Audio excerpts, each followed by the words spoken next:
Can you? Can, you there? Oh, I'm here. Sorry. Okay. You didn't give me my countdown. Oh, I totally did not. I said I was gonna give a countdown, and I absolutely did not. I apologize for that. That's okay. I'm ready. Well, I'm glad because we're live. Yes. All right. You want me to kick Yeah, us off here? Okay. absolutely. So, hello everybody. Don't mind if one of side of my face is lit up by white. It's because I have a Word document up. Um, so today we're going to be talking about workplace stress, trauma, etc., etc., etc. Um, Yeah. that's our topic. And before we get into it, let's do some basic introductions. So, Siren, you go. It's your Hello. channel. Yeah, I'm Siren. I mean, I do streaming on this channel. We have the Phoenix Response every other week. We talk a lot about um, a lot of the hard topics that people don't like to talk about. So I really enjoyed doing this with Elle. This has been something that I've learned a lot about that I really hope has helped a lot of other people and everything, and that I hope we can continue to build off of. So I'm What kind super of games have stoked. you been playing on your Um, streams? I have been playing Project Winter. I've been playing Cult of the Lamb. I still need to finish that. I I've kind almost of 100% it. I kind of got distracted playing a personal playthrough like off stream, and I kind of beat that. So I need to finish my on stream playthrough. It's a great game. So it is. It is a really great game. So that's been a lot of fun. Yeah, that's pretty much me. That's you. Yeah. All right. Well, I'm Elle. Um, I don't have much to talk about, but I am a gamer, which I say every time now as a joke. Um, and I do have a YouTube channel where I every now and then upload something that might be funny. Who knows? But I might have something new in the next week. So that's kind of cool. And that's really it. I'm just here to talk about stuff that maybe people don't really talk about a lot. And, you know, Siren invited me onto this podcast to open conversations for things that other people might be a little bit daunted or uncomfortable discussing openly. So, like I said, today we're talking about workplace, everything workplace. Yeah. Um, and I wanted to also, because I forget every time, quick disclaimers. We are not medical experts, professionals, mental health experts. We're Yeah. not here to diagnose anybody. We're not here to even recommend treatment. We're here to have an open conversation and just talk about things that you know, need to be talked about, man.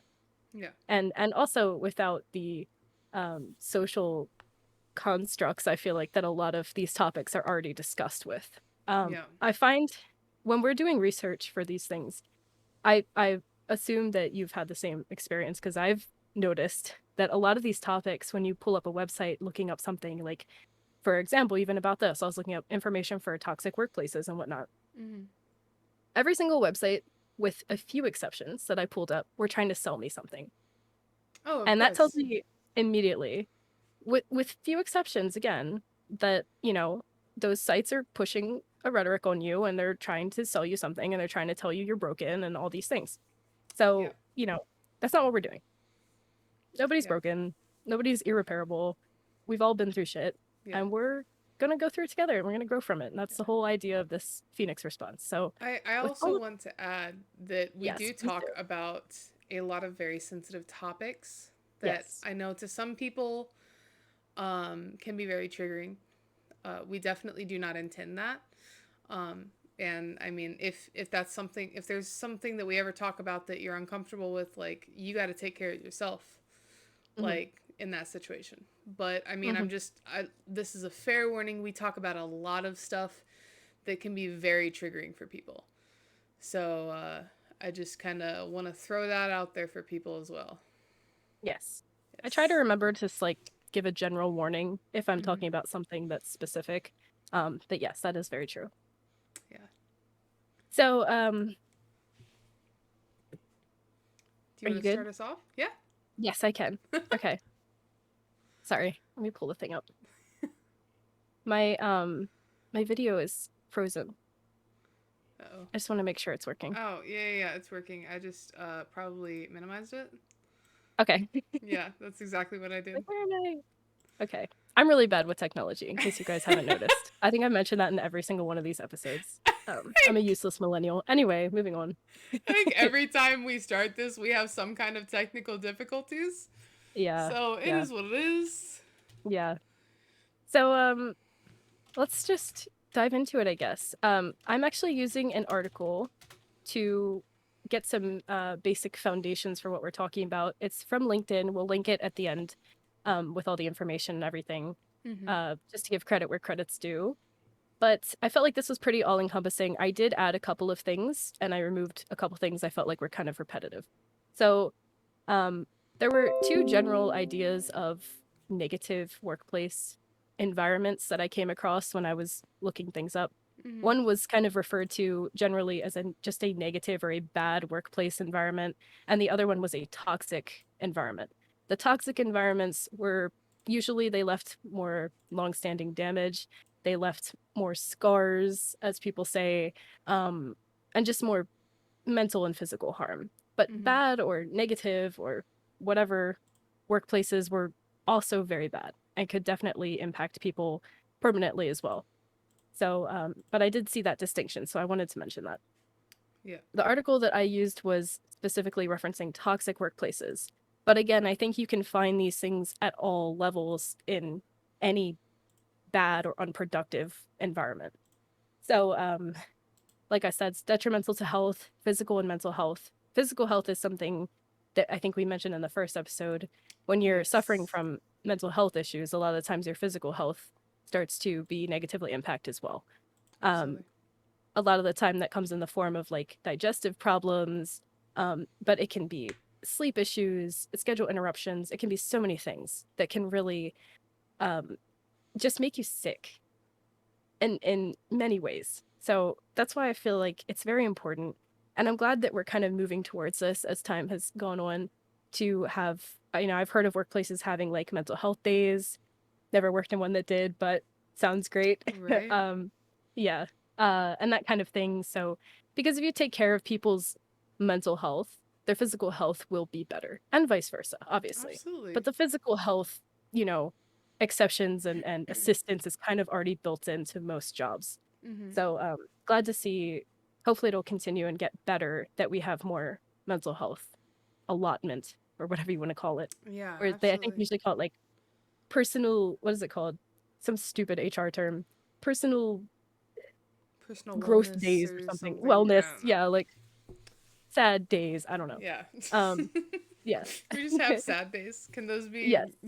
like under sick hours? Can we have sad hours?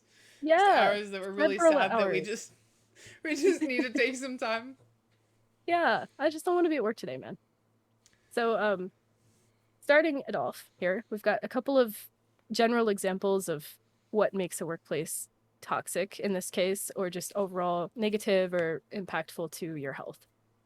And the first one is lack of communication, which I feel like is pretty obvious. But I think this extends so far beyond what people think of when you say like bad communication or lack of communication. It's not just like, oh, my boss doesn't know how to talk to me correctly. It's like Yeah, things being kept from you. exactly. You're not in the loop with things.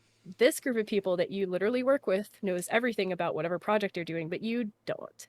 Yeah, And that's when you exactly. become really manipulative and really harmful. And you start to question yourself like, why am I not being involved in these conversations? And why am I being kept from them? Mm, And I think that can really start to weigh on people and make them question themselves and question their worth.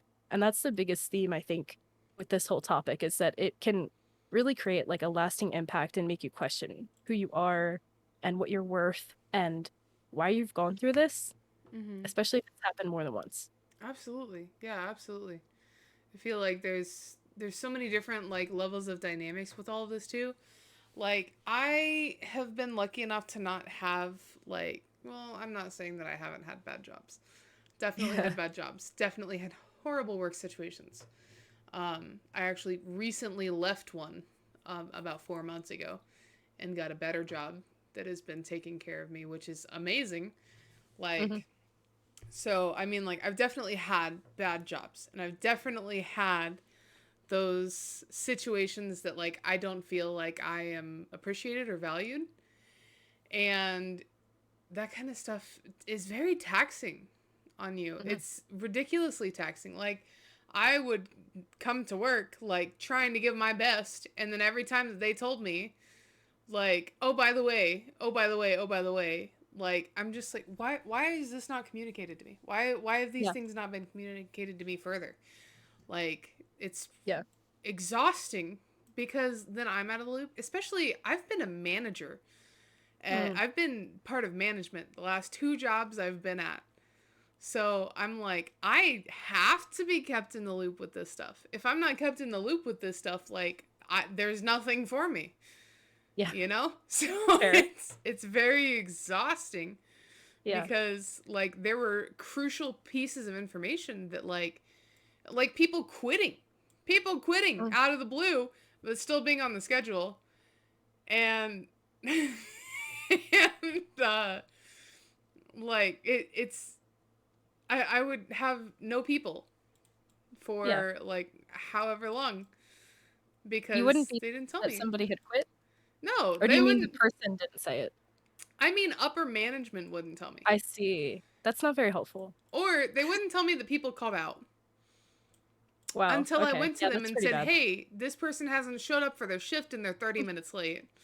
And then Yeah. they go, "Oh yeah, they called out this morning." And I'm like, "Why didn't you tell me that this morning?" Oh my God. That's actually horrible. Because then the Yes, rest of it the employees happened. suffer because Dude, they're it all happens so many understaffed. times. Yeah. Wow. That's terrible. Absolutely.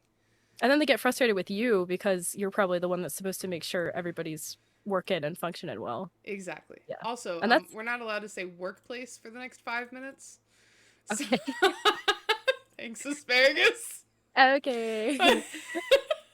I thought I said something wrong. I was like, wow, you Oh drew the no. line somewhere because I didn't even get that bad this episode yet. I know, right? We're not allowed to say I shit actually, so please watch your mouth. I'm like, okay, sorry. excuse me, we're not Um, allowed to curse on this show. yes. Well, I am cursed in general, so that's fine. It is fair. That is fair. That Gatorade chug, I feel that. I know, right? You I'm mentioned still trying something. to recoup from earlier, man. Oh yeah. Do you want to talk about your experience? How I almost drowned today, dude. It was cool. It was cool as fuck. I'm not gonna. I Your literally, near-death river I literally experience. almost died earlier though. But I doing was, what you love. Very yes, poetic. absolutely, dude. If that would have been the way I would have gone, I'd been like, that's it, You know what? that's it. Peace. I won't No, stick around to haunt you. we were literally floating down the river. A friend of mine texted me at like 11 a.m. this morning. And she's like, "Hey, do you want to hang out today?" I was like, "I want to go down the river. I want to float the river." I was like, "Let's float the river." And she's like, "Okay, I guess we're floating the river." So we took our tubes out and we had the tubes out. We got everything. We were like 2/3 of the way done. We had like a mile left down the river before we actually got to like our takeout point. And all of a sudden I hear a tug and then and then I start sinking in the water. And my tube just completely deflated in the middle of the river. Which has And never happened to so, you in all the time you've no, been doing it this. is not. It has never happened to me before. And so I was like, "Hey, we need to go over to the shore." And the girl that I'm with, she's never been on the river before. And we were joking like, "Oh, worst case scenario, one of the tubes pops and we got to swim back." And I was like, "That's not going to happen. That's never happened." And then it happens. So Yeah. she's like having a panic attack, and I love her so much, but I was just like, "Okay, let's calm down a little bit because we need to get back to the shore. I need to put my life jacket on. We need to retie because I had like my phone tied to it. I had the dry bag that had my car keys and wallet in it. Like everything was on my float." And I was like, "Okay, well, we're gonna need to get back to the shore where I can touch so that I can put my life vest on for one, because I'm not free floating down this river without a life vest, and for Right. two, so that I can like, recoup things so that my phone's not just dragging on the bottom of the river while we're going." So I was in the process of trying to do that, and then we got out, And then as soon as we were getting back out into the river, there's these massive rocks. And she's like, Lacey, we're going to hit a rock. And I was like, no, we're not. We're totally fine. And as soon as I said that, my back was flat against this giant rock. And I was like, okay, maybe we hit the rock. Okay, wait, you might have had a point there. Oh my God. So we were like going down and everything. And I was like, okay, well, we're going to kind of need to go towards the left here because the right side looks a little rapid. I really don't want to free float down the rapids. Yikes. And so then she's like freaking out trying to, like, we had an oar from the kayaks. So she's like freaking out trying to row us over there. She's like, I can't get it. I can't get it. I'm like, it's okay. It's totally fine. And then there's like this 5-foot drop in the river. And so we go right over it. And then we're right down through like these little rapids and everything. And I have like water splashing in my face and everything. And she's like freaking out. And I'm like, it's totally fine. Everything's totally fine. And I like cough on some water that I swallowed while I was trying to reassure her that everything's gonna be fine. And so she was freaking out. And then we just kept going and it wasn't that bad. And then we got to this one part that were some bigger rapids. We were probably a half a mile away from the takeout point. And then there's just this part where these, I swear to God, these like concaves in the waves were at least 1.5 or 2 foot tall. No. And we no normally that would have been awesome going over it in rafts. But free floating it was terrifying. I literally at one point like just had to hold my nose and like cover my mouth and close my eyes because I have contacts in. So I was like, if I lose my contacts or if water gets in my eyes, then I'm gonna lose my contacts. Then I'm not gonna be able to see anything. So then I was like holding my breath and I just kept on getting wave after wave over my head. And I'm like holding on to her raft. So I'm like almost going under her raft. By the way. Like, oh yeah, she's freaking out the entire time. She's not just calmly like, oh, it'll be okay. She's like, you're already. And she, oh my God, it was so crazy. But after we got past that part, it was just kind of free floating. And then there was this one part where it just got really shallow. And I was like, the rocks are hitting my butt. And I was like, ow, ow, ow. As the rocks are like pelting me in the ass as I'm floating down. I have a video where I talk about just wanting to free float down the river. So I ripped a hole in my tube and she was now my taxi service. So I'm going to have to upload it to Instagram and share it because it's hilarious. But no, I almost drowned today. It was great. It was amazing. It was a very liberating experience. Liberating. I would totally do it again though. We're actually talking about going back on the river tomorrow. So naturally, so that's gonna be a very normal response. Yes, absolutely. But this time in kayaks. That sounds fun. Kayaks are even better. Oh well, yeah, that's okay. We'll have life jackets. Okay. Well, I've got a really great game recommendation for you, and it's called Raft, and you should look it up. I know that game. You might like it. I know that game. You should play it on screen. I do want to play it. I actually do want to play it. I haven't played it either. That's our little derailed story time of how Siren almost died today. We should have like a segment that's just like your ADHD story time, where you just have to go off on a tangent. And the last episode was when Agathon was talking about bidets for like 10 minutes or however long that was. Yes, that was the ADHD amazing. segment. That was amazing. I think should we like clip the ADHD segments and post them? This is the part in our very serious talk show where we talk about bidets and almost drowning. Listen, you know what? If it helps you focus, that's what matters. Yeah, exactly. And I love the stories. I had a great time with that bidet talk. Listen. That was great. That was great. All right. Oh my God. Well, so we're glad you're alive.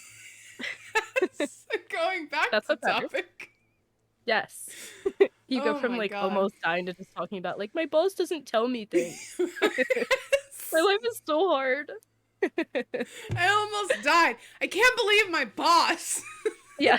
They put the pin in the wrong holster the day. It just ruined my day. Ruined everything. Ruined everything. Yes.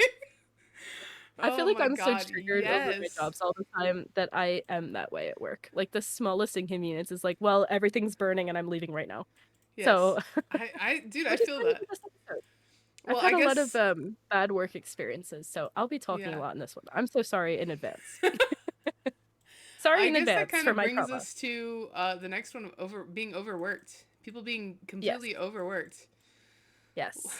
Specifically overworked. Yeah. Yeah, Do you have any absolutely. experience with that particular? Yes. Yeah. Yeah. Doing like 3 or So 4 people's jobs and getting paid less that's exactly correct. somehow. Yeah, Yeah. that's exactly correct. So in my Yeah. last job, I worked at a grocery store. I was customer service manager. I am a customer service manager still. I'm just also a social media manager at my new place. Um, but Promotions. yeah, right, yeah, unpaid promotions. Oh no. For now, they are unpaid. Okay. It's kind of one of those things where I'm like, I'm gonna bring the topic up later, Yes, you after will. it's not in the off season of tourists, and Yeah. whenever business is a little better. But I will hold you to it. yeah, absolutely, dude. Please hold me to it. Please, I'm giving it a few months. If they don't come to me first, then I'm gonna go to them. Yes. Cause I have I'm a story about asking for not a promotion, a raise, so I can yeah, share that later too. hell yeah. But going back to like overworked, like so at the grocery store that I worked at before, it's a Kroger owned grocery store. I won't say exactly which one, but it's a Kroger owned grocery store. So big corporations, right? They're great. Everybody We love loves them. them, don't we? Oh my god, Only I the love them best so people. much. That's why my current job does not have a corporation. It has 2 owners and a general manager. Right. That's the only people above me right now. It's great. Yeah. Um, but I literally was doing the assistant manager's job. I was doing the lead CSM's job. I was doing my job. I was getting called in on my days off. I was getting called in early on the days that I did work. And To mind know you, for me. this is not a every now and then thing. This was every single fucking day. Every single day. And then I got bitched at whenever I didn't get shit done. If I didn't The leave the audacity. front end spotless, then I got bitched at. And I'm just like, what do you want me to do? Do you want me to keep this place running, or do you want me to make it clean? Mm-hmm. Like, because I can't do both. I really Yeah. can't do both. You give me And I people feel that like don't that's a want to valid work. conversation to have with a manager when they're putting those expectations on you to be Yeah, like, I am physically incapable of handling all of these responsibilities. So you're either going to absolutely. give me help, lessen my workload, or you're Mhm. going to have lower expectations. You're going to manage those expectations. Okay? That's what Exactly. you're going to do. Or I'm going to leave. It Pick was and choose. exhausting. It was really exhausting because I would come in 2 hours early. Like, and mind you, I wasn't even scheduled full-time hours at this point. I was Hmm. scheduled like 47 hour. I would work like 47 hours one week and then like 26 the next. It was Wait, I have a ridiculously question. inconsistent. Yeah. Did they, for payroll, were you counted as a part-time employee or a Full-time. full-time employee? You were full. Okay, okay. I was a I'm just full-time making sure. employee. Yeah. They love to do that where you're like part-time and you're like just under 40 hours, so you don't get benefits. Yeah. No, So I was a quirky, full-time cute employee. company Yeah, thing. I was a full-time employee. And Okay, one week they would schedule me for 26 and then the next which week is I would be still not working okay, 47. And right? I'm just Because you like, should be working the same amount in order. yeah. Because like I got bills to pay, man. Don't Exactly. have my hours one week. What the hell? Exactly. It was ridiculous and unbearable. And like, so I would come in 2 hours early whenever my lead CSM would call me because he's like, I just have so much to do. And I'm like, whatever. I'll come in. He immediately puts me on a register and does none of the things that he needed to do. He's the smart one. You should be more like him. I know, Find right? someone who Like, will do your job and make them do yeah. it. You win. Dude, it was ridiculous because I'm just like, I didn't fucking come in 2 hours early whenever I did not plan to come in 2 hours early, and I've come in 2 hours early the extra 3 days this week. Yeah. For you to tell me you need to do your job and not fucking do it. Yeah. That's Like, terrible. it was exhausting. And literally his job that he couldn't get done, he would push it onto me. And so I Sure. would do it. Because you would do it. I would do it. And then if it didn't get done, then the assistant manager would come around and he's like, why isn't this done? And I'm like, because I can't do it. Because my manager doesn't give me time because he takes my extra time and uses it for his stuff that he doesn't even do. Like, and they didn't even care. They did not care. I came to them multiple times. I came to the assistant manager multiple times. Mm. And I flat out told him, I'm like, I am the one doing all of this. Like, something needs to happen. And then he's like, okay, well, all of this paperwork, Paul needs to be doing. Which Paul is not his real name, but I'm going to say it's his real name. Sure, yeah.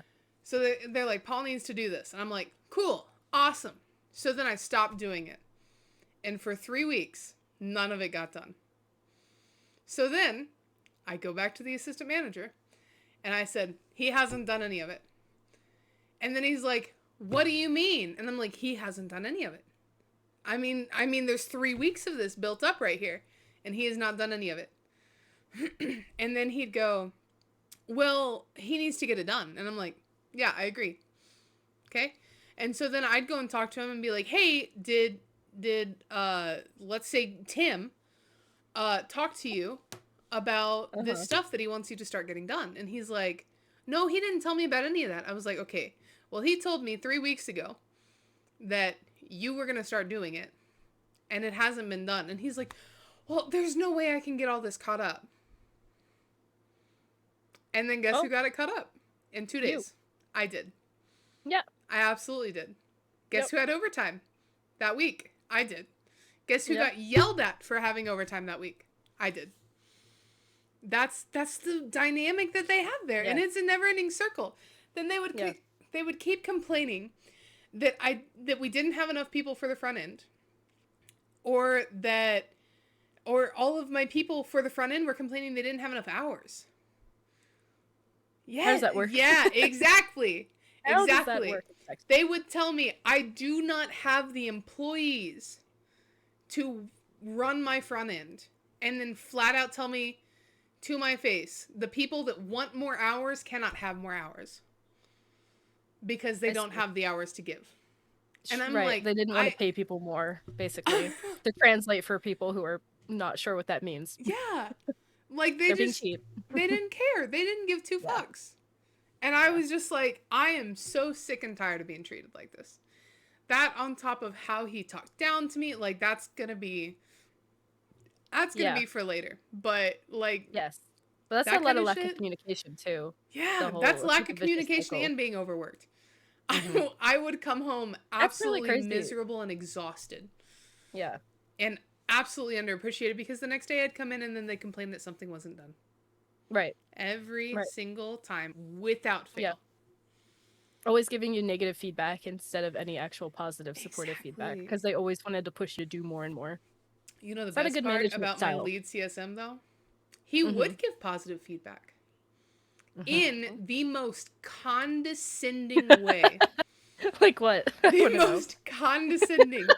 He'd be like, you look nice okay, good today. Job. I'm like, okay, good job. But this needs to be done. Or, yeah. Yes, the backhanded. Or he would just, backhanded insults, backhanded compliments, like, all of it. All of it.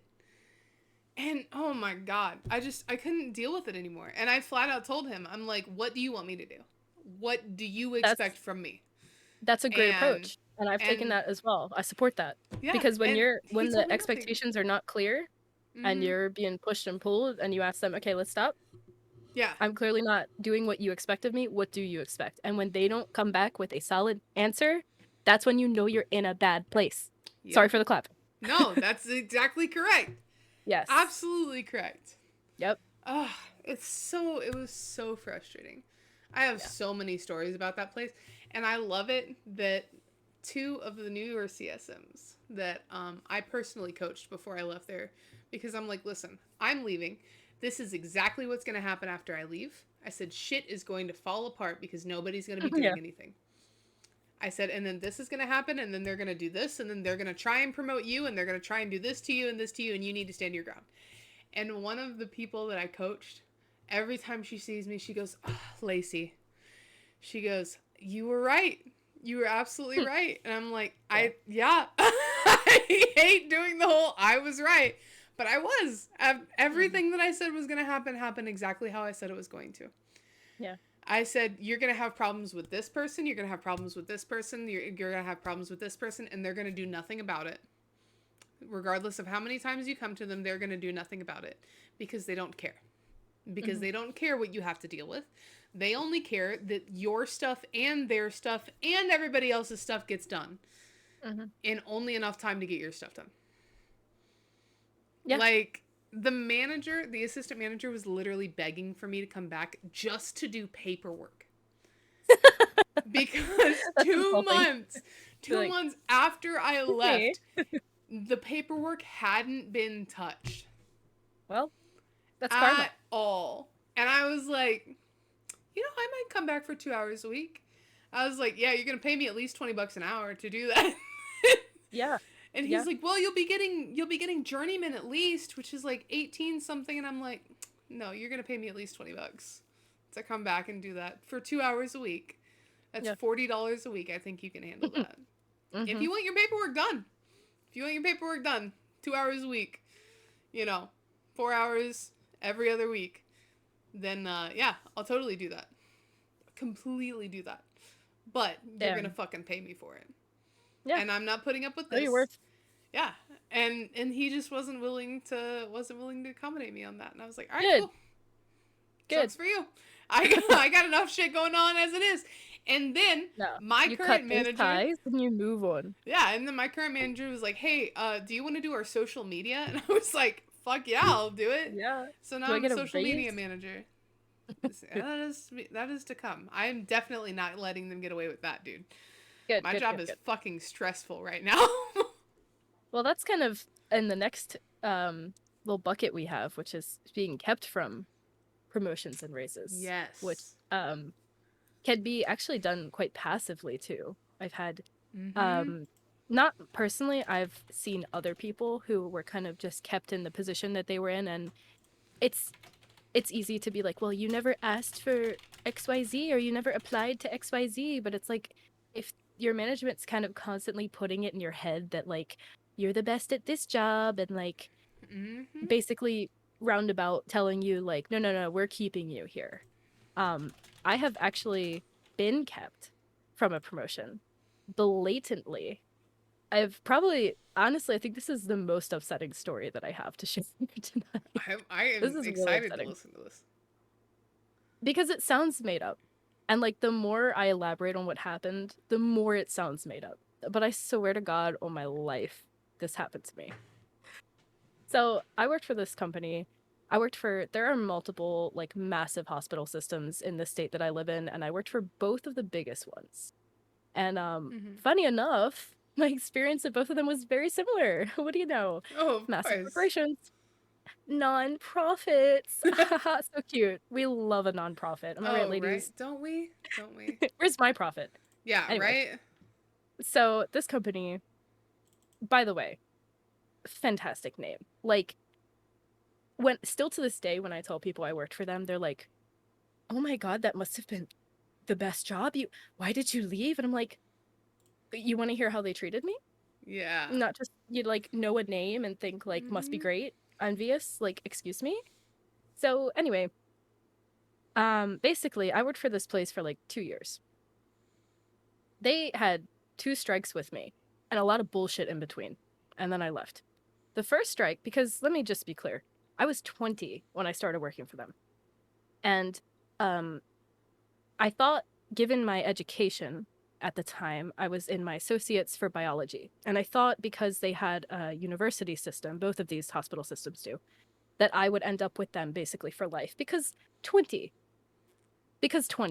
You know, like life hasn't quite smacked you hard enough at that point for you to be like, oh yeah, my dreams don't come true usually, right? I have to accommodate other things, correct? Right. Okay. Right. I have to have the Phoenix response, right? Got it. Exactly. Anyway. So, I wanted to be with them long term, yes, and I couldn't. And it was very devastating.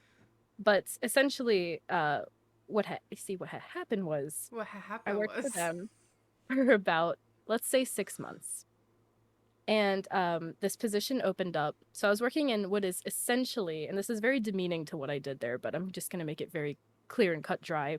I was basically working in a call center, but as like a healthcare worker, as weird as that sounds. And there were two jobs that we had, basically. You had, there it is. Two jobs, you see. Two. We had the phones, as you do in a call center, Yeah. and you had the typing, the data Yeah. entry. Yes, I'm a very fast typer, by the way. So I'm very good at data entry. I'm very accurate. We speak a certain language in my field that you have to know. We don't just type English words. We use medical terminology for things, which is a lot of shorthand and annoying Yes. acronyms and shit. It's fine. I'm very good at it. Agathon, Or quick! was. Where's Agathon? Agathon! APAP, quickly, what is it? Uh, so so we ended up basically having like the big team, which was the call center, and the small team, which was the data entry people. We both did both things, but one had one priority and the other had the other. Now, I wanted to work for the data entry team because I'm better at that. And also, something I always have to mention because I always forget it, and it just adds to the glory of this job. I applied at this job. I'll just be honest, I was applying for an outpatient pharmacy technician position. The job that they offered to me was not an outpatient pharmacy tech position. It was in their call center. That is not the job I applied to. That is not the job I interviewed for. But they lied to me. HR lied to me. And they told me they didn't have any openings in outpatient. So they literally forced my hand to work in the call center because they said they wouldn't offer me anything if I didn't take it. Oh my And god. and I know they lied because I was in an onboarding with 3 other technicians, and one of them got a job on site and said that they were still hiring for 2 other positions just at that pharmacy, and there were 9 pharmacies under the system. Oh my god. So I found that out within the first month of working there, and that already put a very bad taste in my mouth. So you can understand why I didn't want to work in the call center. It's not what I applied to. I would never have Yeah. applied for a call center job. No shame to people who do that. You do you. I've But done I that. don't like It's people. miserable. Yeah. I don't like getting screamed at on the phone. I'm sorry. I know it's a flaw of mine, but I can't help it. I don't think that's a Um, flaw. I think I'm that's sorry. you I like just to protect not my mental tolerating health. people's bullshit. Yes. I also, because I was young and had a lot of, this is my first big girl job, and I had like a 45-minute commute with no traffic, one way, Oh my one god. way. I had a lot of mental health issues. Can you imagine? Oh So, man. I was struggling. It was a very rough time for me. And basically, this position opened up on the data entry team, and I told my manager, who also oversaw them, I want that position. And it's nothing that I have to apply to because it's the same job as mine. You just gotta like, I literally just Linear physically move movement. myself. It's a linear movement, exactly. Okay, yeah, we'll consider you, whatever. This bitch, she pulled like 3 other people from on site to do this job when I was already doing it for 6 months at this point.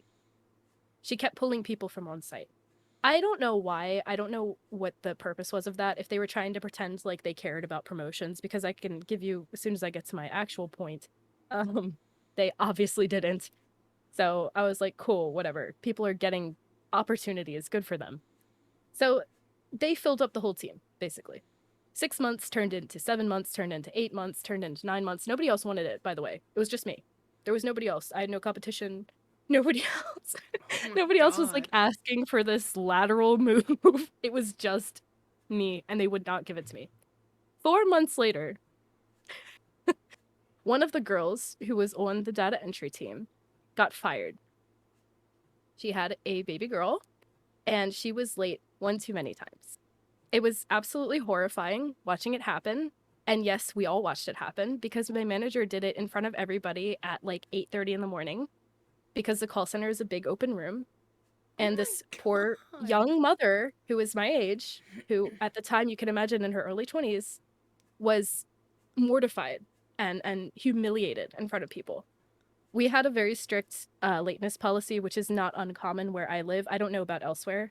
My state is an at-will state for employment, which means that both companies and employees can terminate the employment contract at any time with no notice for no reason. Mm-hmm. So it can be great. It can also be stressful. So Yeah. that might play into the time and attendance policies that we have. But my company, their attendance policy and their time policy was you could be no more than 5 minutes late. And I think you had 8 occurrences of lateness in 1 year. And if you called out, that was one full occurrence. Yes. Mm-hmm. So it was like, I don't know. Anyway, let's just say if you had like 8 call outs over the span of 2 years, that's basically what it equivalated to. Equivalated? You would Mm-hmm. be fired. Now, by the way, if you called out like multiple days in a row because you were sick or because someone died or because of whatever, that still counted as individual occurrences. Oh my So, God.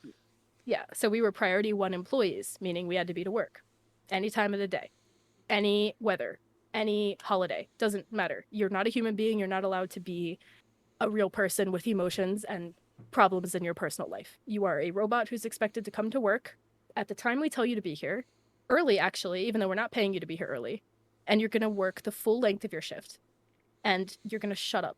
And if you're late, we're writing you up immediately. There's no wiggle room. And when I first started that job, somebody told me that there used to not be a 5 minute grace period. And the reason they enacted a 5 minute grace period is because somebody threatened to sue them on the basis of discrimination because she was Hispanic.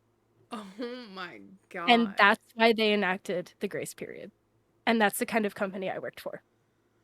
So, with all that drawn out beautifully, got a feeling for what's going on here. 4 months into me begging, basically, for this lateral move, this poor woman gets fired, who was my friend, by the way. I worked very closely with her there. And I I I was magically offered a position. What do you know? On the data entry team. Wow. Can I tell you the amount of guilt that I felt slipping like a snake into that role after they just fired that woman and I watched it happen? Yeah. And that same day, my manager came to me and asked if I was still interested. I felt so horribly guilty and disgusting, but I had to do what was right for me. I had to. Mm-hmm.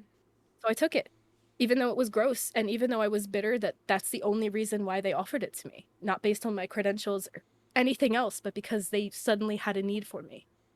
So I worked that job for the remainder of my time there. And basically, at a certain point, I worked for a specific pharmacy that was a specialty pharmacy. And they wanted to offer me a job. They basically built the job with me in mind, by the way, because I was very close to the manager there at that pharmacy. Um, and he told me that he wanted me for this position they were making. And it was like a clinical technician, basically. It was an HIV and AIDS pharmacy, specifically in like Hep C patient population. And essentially, my job was to coordinate things between the pharmacy and the clinic, which Mm-hmm. already work very closely together for that patient population. But I was kind of an extra level to that, making sure that because these treatments have to be taken very specifically Yeah, and for very sure. specific medication therapy combinations and dosing and you can't just take part of it, you have to take all of it, and et cetera, et cetera. Or things can go downhill very quickly with their health. Yeah, absolutely. So yes, it was a very critical role and I was honored that they wanted me for it. And obviously I was thrilled. I was like, yes, there's a pay increase. It wasn't much, but it was something. It was a new learning experience, which was more important to me. I hated working the call center. It's not what I Yeah, wanted. absolutely. Um, so I was very excited for it. My manager at the call center was totally on board with it. She was like, "Yeah, go for it, girl. Like I support it. You know, you've done good work, whatever, even though I've been a bitch. Um, and you got this, I'll support it." So I had the okay, the green light from both managers, the on-site manager and my my actual manager. I'll never get used to it. It's fine. You are. Um, It's okay. I give up. And so basically in a very long story short here, because I'm getting a bit long in the tooth, which I found out is an Australian saying that really disturbs me. Um, I basically ended up having to go home early one day because I was very sick. And I'm talking very sick to the point where it was like 90 degrees outside in the summer. And when I got to my car, I turned the heat on because I was cold. I was very sick. I Oh had a my very high fever. god. I should never have been to work, but I was terrified of getting an occurrence because I needed this promotion. And don't you know, my manager sent me home, wrote me up, and by the time my on-site manager called me to offer me the job, he said, "Danielle, I'm sorry. I cannot offer you this job because my manager, aka the whole pharmacist manager lady, will not approve it because of your occurrences." And I was like, okay, so I had like 3 occurrences on record, and that literally kept me from a promotion. Those occurrences stick on your file for what, like I said, like what, 1 to 2 years. Oh my god. There was nothing I could have done. I couldn't fight it. I had no power to fight it. My own manager wouldn't fight it for me because she was afraid of that manager. The pharmacy manager there was notoriously terrible. She was a very bitter lady who was really like absolute hell to deal with. She was really awful, and everybody knew it. So my manager wouldn't fight for me. The on-site manager was relatively new, so he would not fight for me because he didn't want to dirty his name with them, God forbid. Mm-hmm. So I was like, cool, okay. I obviously cried at my desk, like the Yeah. adult that I was. And I tried to be professional about it. I tried to talk to my manager about it. Like I said, she was like, no, it is what it is. And I was like, well, should have told me that beforehand. Thanks a lot. And that it doesn't stop there. Okay. Oh my god. It doesn't stop there because it never does. No, it doesn't ever.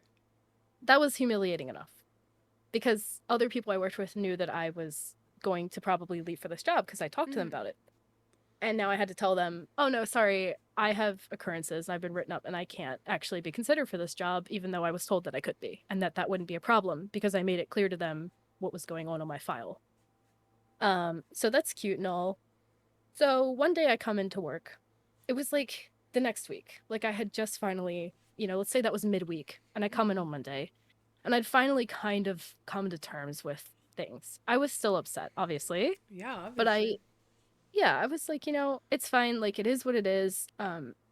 I felt very powerless. I felt very controlled. I felt very, you know, uh, put down and kind of stomped on. But I accepted it, Mm-hmm. unfortunately, because I needed my job.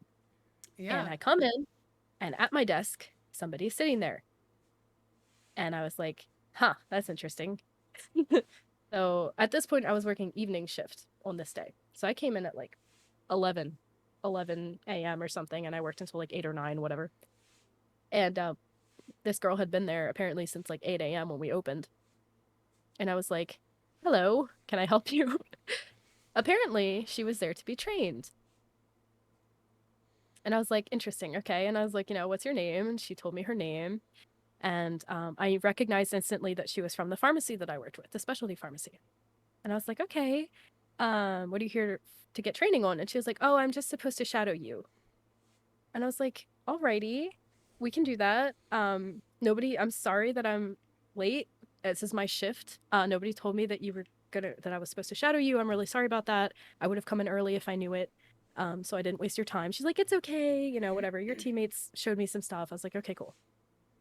It's not her fault, right? Mm-hmm. I wasn't mad at her, but I already knew what was going on at this point. Basically, as I was training her on what I did, I kind of weaseled it out of her, which she clearly was oblivious to the whole thing because she had no tact with it at all. But I was like, so what did Matt? I almost said his name. What did the guy at the pharmacy, the manager, want you to be trained for?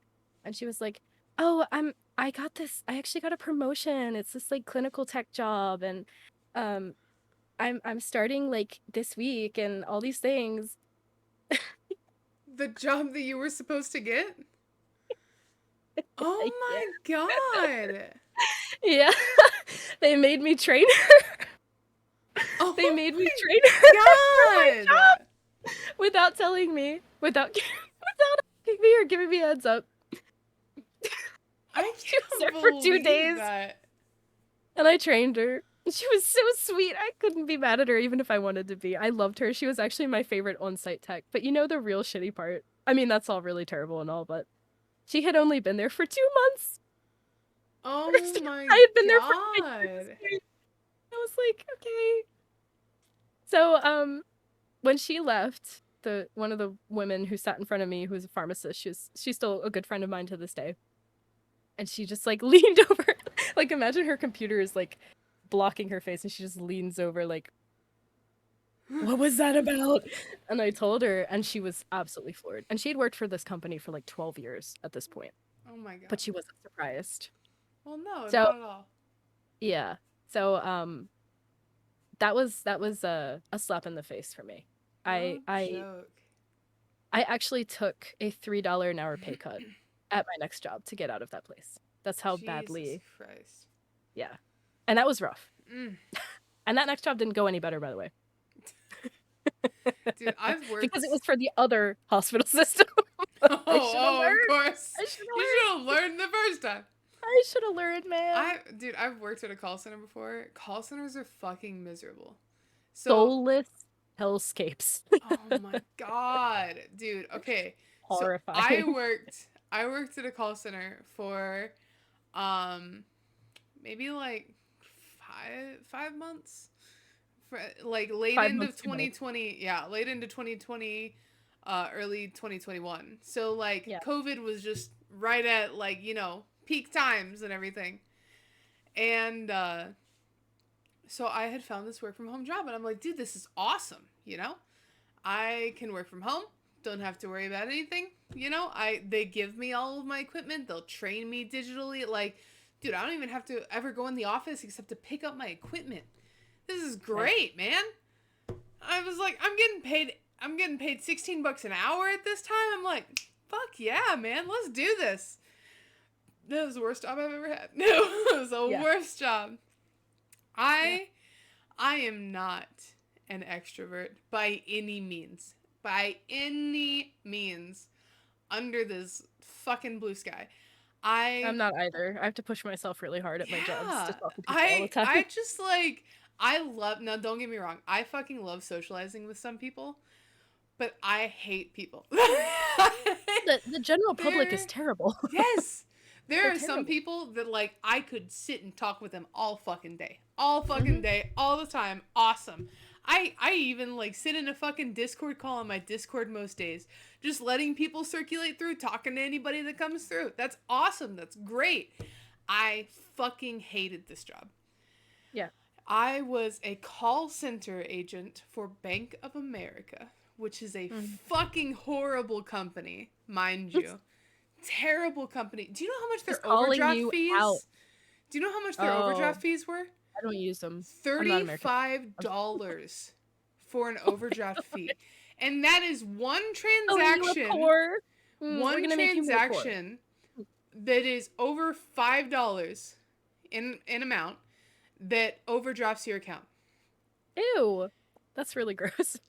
$35. Do you know how many people that would have their account overdrafted by like $1? But because it was a $5 transaction, they got that $35 overdraft fee for $1. That's $1. Really messed up. They didn't even let you like turn off overdraft on your account. Like there were still things that even if you turned off overdraft, that would still go through. Any automatic, they're called ACH transactions. Any of your subscriptions, your like payments, automatic payments, anything like that, they still go through. If you want them to decline them, guess how much that charges? $35 decline fee. Oh my god. Dude, they were horrible. I hated it. Wait, so did you take the calls from the people screaming at you because they were overdrafted? Yep. I was a deposits agent, which means I dealt explicitly with checking accounts. The way that I have even been nasty to people when I call banks over things, and I'm never like that with people because I know what it's like.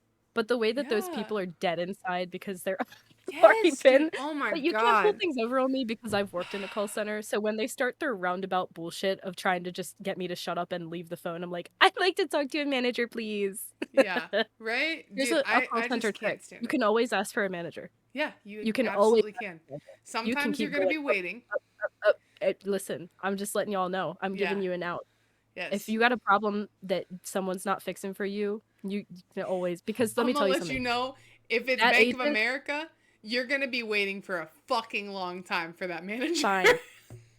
But that agent on the phone does not need to take your shit because Exactly. they are the lowest paid people. They get Yes. it Oh all my day. god, So ask for a yes. manager from the start and you will just not Yes. even have an issue. They Yeah. will probably fix your issue way faster anyway. Yeah, Just exactly. say. Dude, I oh love when my people god. do that. They call, I need to talk to a manager. I'm like, absolutely, yes, please hold. Yeah, right? Please ask for a manager, yes. Dude, there were some times, I'm not even gonna lie, I fucking hated this job. So I will get into that next part here shortly. But Okay. I literally worked 10-hour shifts. I worked 4 10-hour shifts. And it was miserable. Yeah. Absolutely miserable. I literally sat at my TV, at my computer, for 10 hours a day. Mhm. And mind you, I didn't have a fancy, like, well, okay, I did at the time have my nice busted ass office chair that was on its Yes. last leg. But my computer was on a fold out table. Like, it was on a fold out table. I didn't have a desk. I didn't have any of that shit. I got the equipment from them. Didn't have a desk or anything though. So that did me no good. So I would sit there for 10 hours a day, literally just listening to these people bitch at me about things that I couldn't even do. And it was Things you so can't even help them exhausting. with. Yeah, Hmm. and I was in like in that point in my life, like I was at the tail end of my before I cut off my engagement. So like Mm. I was in a really bad relationship. I Personal was issues. yeah, I had so many Hmm. personal issues going off. I was dealing with severe depression, severe Hmm. anxiety, and like dude, I was just not okay. I would call out and be late regularly. Hmm. Dude, I'm not even gonna lie. There are so many times that I would wake up and I would have an anxiety attack over having to clock in for the day. Girl, And, same. ah, With so many dude, jobs I've had. yes, Instant pit in my stomach, blood turning to ice as soon as I wake yes, up. That's when you know you are in absolutely, a bad situation. It should not be like yes. that. It It should it not. should You not. shouldn't wake up and be like, I'm so excited to go to work. It's not like that.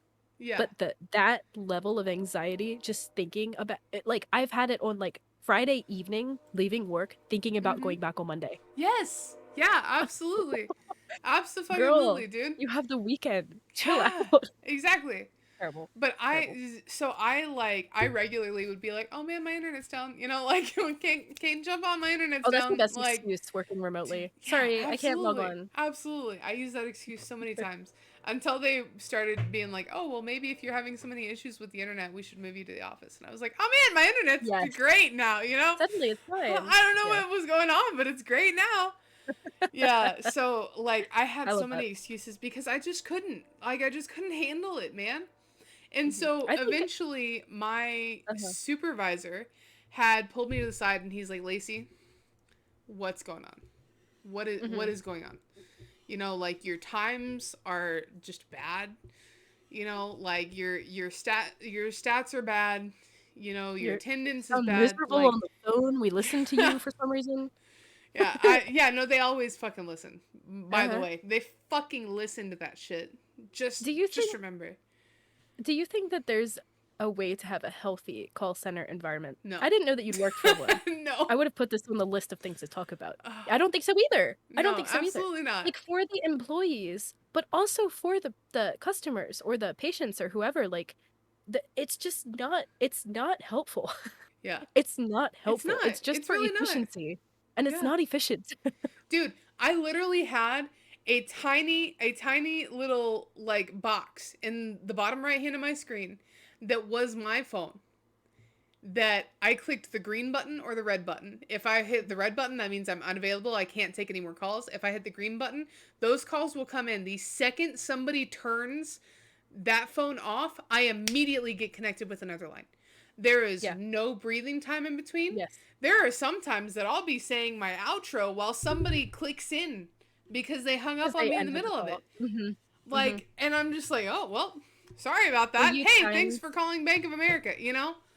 were you Like, timed on the time between calls yes. too? Yeah, same. Yes. After call. My Mm-hmm. Mm-hmm. unavailable time, And you would get like marked dude, up if your after call they time was too long. they had Yay! yeah, they had Hurrah! downsized the time that we were allowed too. Uh-huh. And you're it supposed to was document. 2 You minutes. gotta document this shit. You gotta get this down on people's Yeah. files. You gotta let them know what's going on, Oh yeah, and because as soon as you that better phone hurry up. call ends, as soon as that phone Mhm. call ends and the next one comes in, it automatically pulls up the next account. There Mhm. is no going back to the other account. So if you don't get those notes in right then and there, Then they're you're gonna not get in getting trouble put for on. that. Yeah, exactly. Yeah. So it's miserable. Oh my god, it's Yeah. horrible. But Yeah. whenever I was talking to Do an my episode manager, on just call centers. I know, right? Dude, we totally could. Whenever I was talking to my manager that time, I was like, I'm going to be real with you. I'm struggling. I'm like literally like borderline like Losing my mind. yeah, I was literally losing my mind. I'm like I am depressed. I'm anxious. I said I'm having anxiety attacks thinking about clocking into work. Do you know what he told me? I don't want to know. We can work on it together. We can just get through it together. Just Can if we? you just power through, then it'll be fine. And Thanks, I Chad. was just like, cool, cool, cool. So you know what I I was did? about to say, I'm happy that he approached you and asked you what was going on. Like, I would give them Oh, kudos for that, no, but no, that no. response is not helpful. No, he didn't approach me as a what's going on. He Oh, approached me as a this is an issue that needs to be resolved. I see what you mean. There's I definitely a difference. Yeah, kind of made him sound a little better than it actually was. But no, I it was understand. definitely a this is a problem that needs to stop. Right. I'm not asking you what's wrong with you. I'm So, telling you something's wrong with you. exactly. Yeah. So, because I am the petty bitch that I am, I Just worked kidding. my fucking ass off. I had the best call times on my entire team. I went from the bottom to the top to where Mhm. he told me my call times were too good now. And now I'm not spending enough time on the phone with the customers. And that my stats are too good. He literally told me that my stats were the worst on the team and then went to my stats are too good. Yeah. And I'm like, what do you want from me? You can either have an overworking fucking depressed piece of shit Mhm. or I'm gone. Mhm. I just can't deal with this anymore. Mhm. And so then I was just like, I don't know what you want from me. I really don't know what you want from me. So then my stats started going down again. And he's like, oh, well, your stats are going down. I'm like, yeah, because you told me Yeah. that I was I doing too good now. I think that's one of the worst things about, and maybe not even just call centers, but jobs like that where you're like every second, I'm not kidding. This is not Mm-hmm. an exaggeration at all. Every second of your shift or day is micromanaged. Micromanaged. You are timed every second of the day. Your lunch break, the second your lunch break is over, you better be logged back in to take a call. That's how Yeah. call centers work. Yeah, You better absolutely. be logged in to take a call until the second your shift ends. And if you have to take a call 5 seconds before your shift ends, you will. You will. And I worked with people that would log out of their phones a little bit early. So guess who would take the call and be Yeah. stuck there? At times I was stuck there 20 minutes after I should have left to go home. And that was when I was working at like 9 o'clock at night. Mm-hmm. I had to drive the highway 45 minutes to get home because my Yep. coworkers wouldn't take the damn calls. Dude, So I was yeah, one of those people really that clocked terrible. out a few minutes early.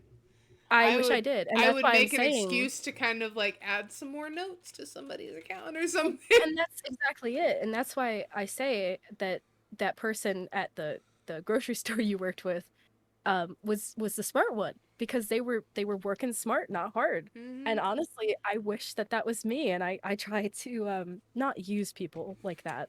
That's not good. But Yeah, I no. do try to be a I mean, this sounds terrible. I try to have boundaries with my job to not be as good of a worker because my knee-jerk reaction is to be, you know, Over the top kind of, and yeah, like 110%. to give 110%, yes. Yep. And I don't even know where that came from. Like, I mean, my parents are both really hard workers. They're both boomers, so like work is what they do, you know. I mean, it's the Um, sense of maybe they gratification gave we that to get, me.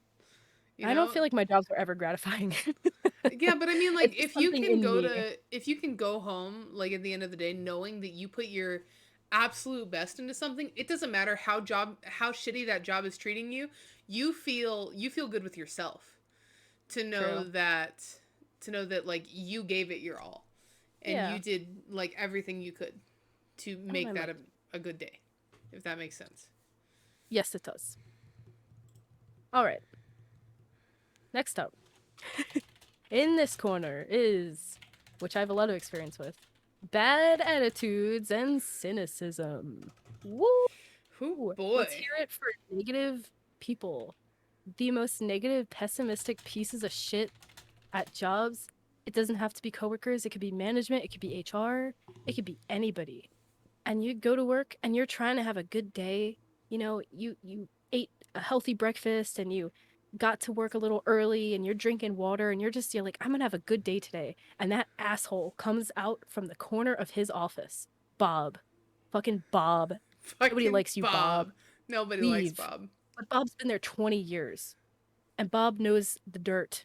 Bob knows everybody. Bob was And there when the foundation was laid. Bob was the founding father. He put It a is lock of actually George his Washington. hair in the cement foundation so that he would be there forever, man. And that's They really would creepy live because on. Bob doesn't even have hair. Bob got Exactly, that I hair from know. someone else. And Bob just shits on everything, man. Bob's so negative. He complains about everybody and nothing's ever good enough. And he complains about the company and he complains about people's work ethic and he complains about management and he complains about the lunch options and he complains about the location and he just won't stop complaining. Yeah. He's such a negative person. And Bob's negative shit attitude infects other people who are maybe neutral at the time. And they become negative shitty people. And then those negative shitty people infect other people. And it spreads like a virus in a workplace. And I have had that experience. And it is actually shocking to see how fast it happens. It's Yep. shocking. I worked for a contractor, like a military contractor. And some of these things I might have mentioned in our other episodes briefly, but I'm elaborating on them now. At this job, my when I should have known, man, I should have known. I was desperate. I was really desperate for a job. I just finished my semester. I had another experience at a job that was an internship that I will talk about in another example.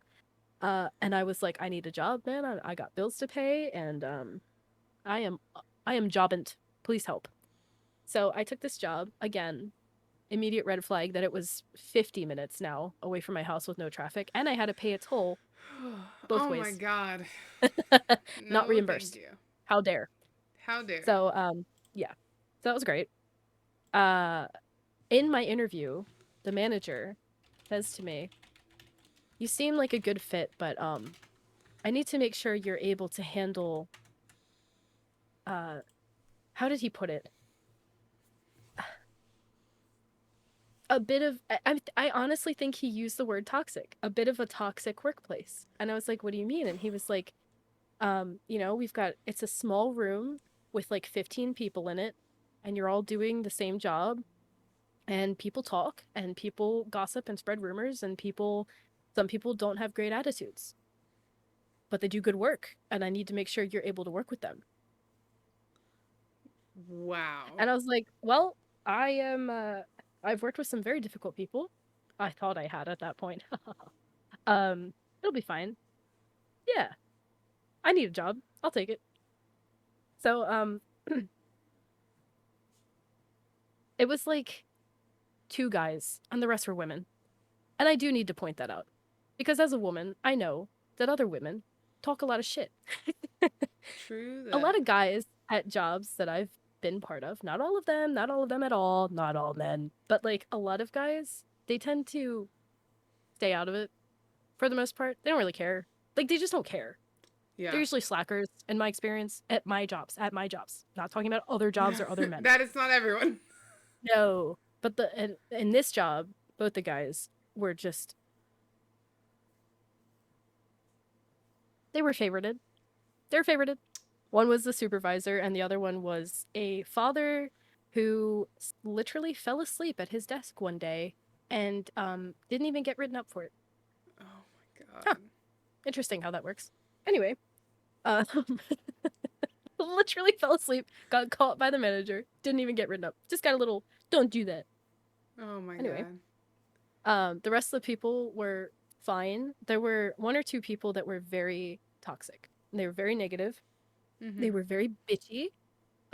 They loved to start shit and see the fire spread in the room because it was, again, tiny room. And I tried not to let them bother me and their shit ass attitudes, but it got really hard. And when people are negative around you, you tend to bring that with you. So I felt like I was more negative in my personal life, more negative with my relationship, with my friendships, with myself. Um, I was just a nasty person. I hated people. Like I just felt like everybody needs to just, everyone's annoying and gross because these people at this job were so infectious with their negativity. Mhm. And there were a lot of things that happened at that job that I could talk about. I mean, I could literally this specific job I could do a whole episode on. I'm not even kidding. I had so many issues. And I'll touch on it later with one of the last examples that we have, but this bad attitude is something that I feel like people don't talk about enough Yeah. because when you're dealing with that cynical outlook with coworkers, it really truly does spread, and it spreads quick. Yeah, And as a absolutely. manager, once everybody you manage has that cynical outlook and they don't like you and they don't like the other manager and they don't like the company and they don't like what they do, you cannot fix that. You cannot fix that. There is no Mm-mm. going back. You No, literally there's have to not. fire everybody and restart. So the fact that this company with only 15 people couldn't even justify getting rid of the one bad seed that they started with. It was one person at first and they wouldn't get rid of her, and that shit spread like fire in that office. And in my interview, I was told I had to deal with it, basically. Oh my And god. I became cynical and I had a really bad attitude at work. And it got worse because I had all male managers and it I mean I hate to say it, military man. Mhm. I felt that dynamic of a male manager, a white male manager looking down on me as a young woman, underpaid and overworked, classic. Yeah. And I didn't have a voice, and it just became like every time I got pulled into an office or a manager came up behind me or asked me to talk or something, I never expected a good thing. I always Yeah. expected something bad because it was always bad. It was always bad. I Even if feel it that. was like, you know, it wasn't harmful. It was still bad. It was still negative. You know, Mhm. I never had good news there. It was everything was bad. Everything. And it actually made me go crazy. Like I was losing my goddamn mind at that job. I feel that. And I feel really strongly about this one because I think it's like I almost want to use the term like silent killer for like a healthy workplace to become super unhealthy. Like as a manager, I feel like it's so important to identify those people who are such bad fucking seeds. And for some reason, they always seem to just be allowed to exist in a workplace and they don't even get talked to Oh my or god. you don't gotta fire them. Like fucking do something about it. Yeah. Stop. They can't do this, man. You're gonna sink your entire operation. And let me tell you, I left that job after like a year, and about a year later, they shut that whole office down. So Yeah. I'm just saying, I'm just saying, if Dude, you I got rid had of the that bad seeds shit. from the start, Yeah, I had that shit at Kroger too. Like all the people that they would either come in with a sour fucking attitude or anytime you tried to correct them or like redirect them to doing their actual fucking job, like they just get super defensive or super hostile or anything. Oh my god, I worked with a lot of teenagers. I worked at a teenager, grocery store. I worked with a lot of high schoolers. Like only and the best and with they loved communication. me. They loved me because I was the youngest CSM and I was the cool CSM that like, was super lax with shit, but if shit had to get done, I'd go up and be like, "Hey, I need you to go do that." And they're going to be like, and I'm like, "Yeah, but it needs to be done." So so go do it, please. Thank you. I Yeah. appreciate you. But I actually like the other CSMs would not do that. They would say, "This needs to get done right now." And then if somebody goes, "Well, I already did that," they'd be like, "You need to do it because I told you to do it," kind of attitude. And I'm like, "You can't do that with these kids. You're going to Not ruin how you them." talk to people. That's not how you talk to kids either, by the way. No.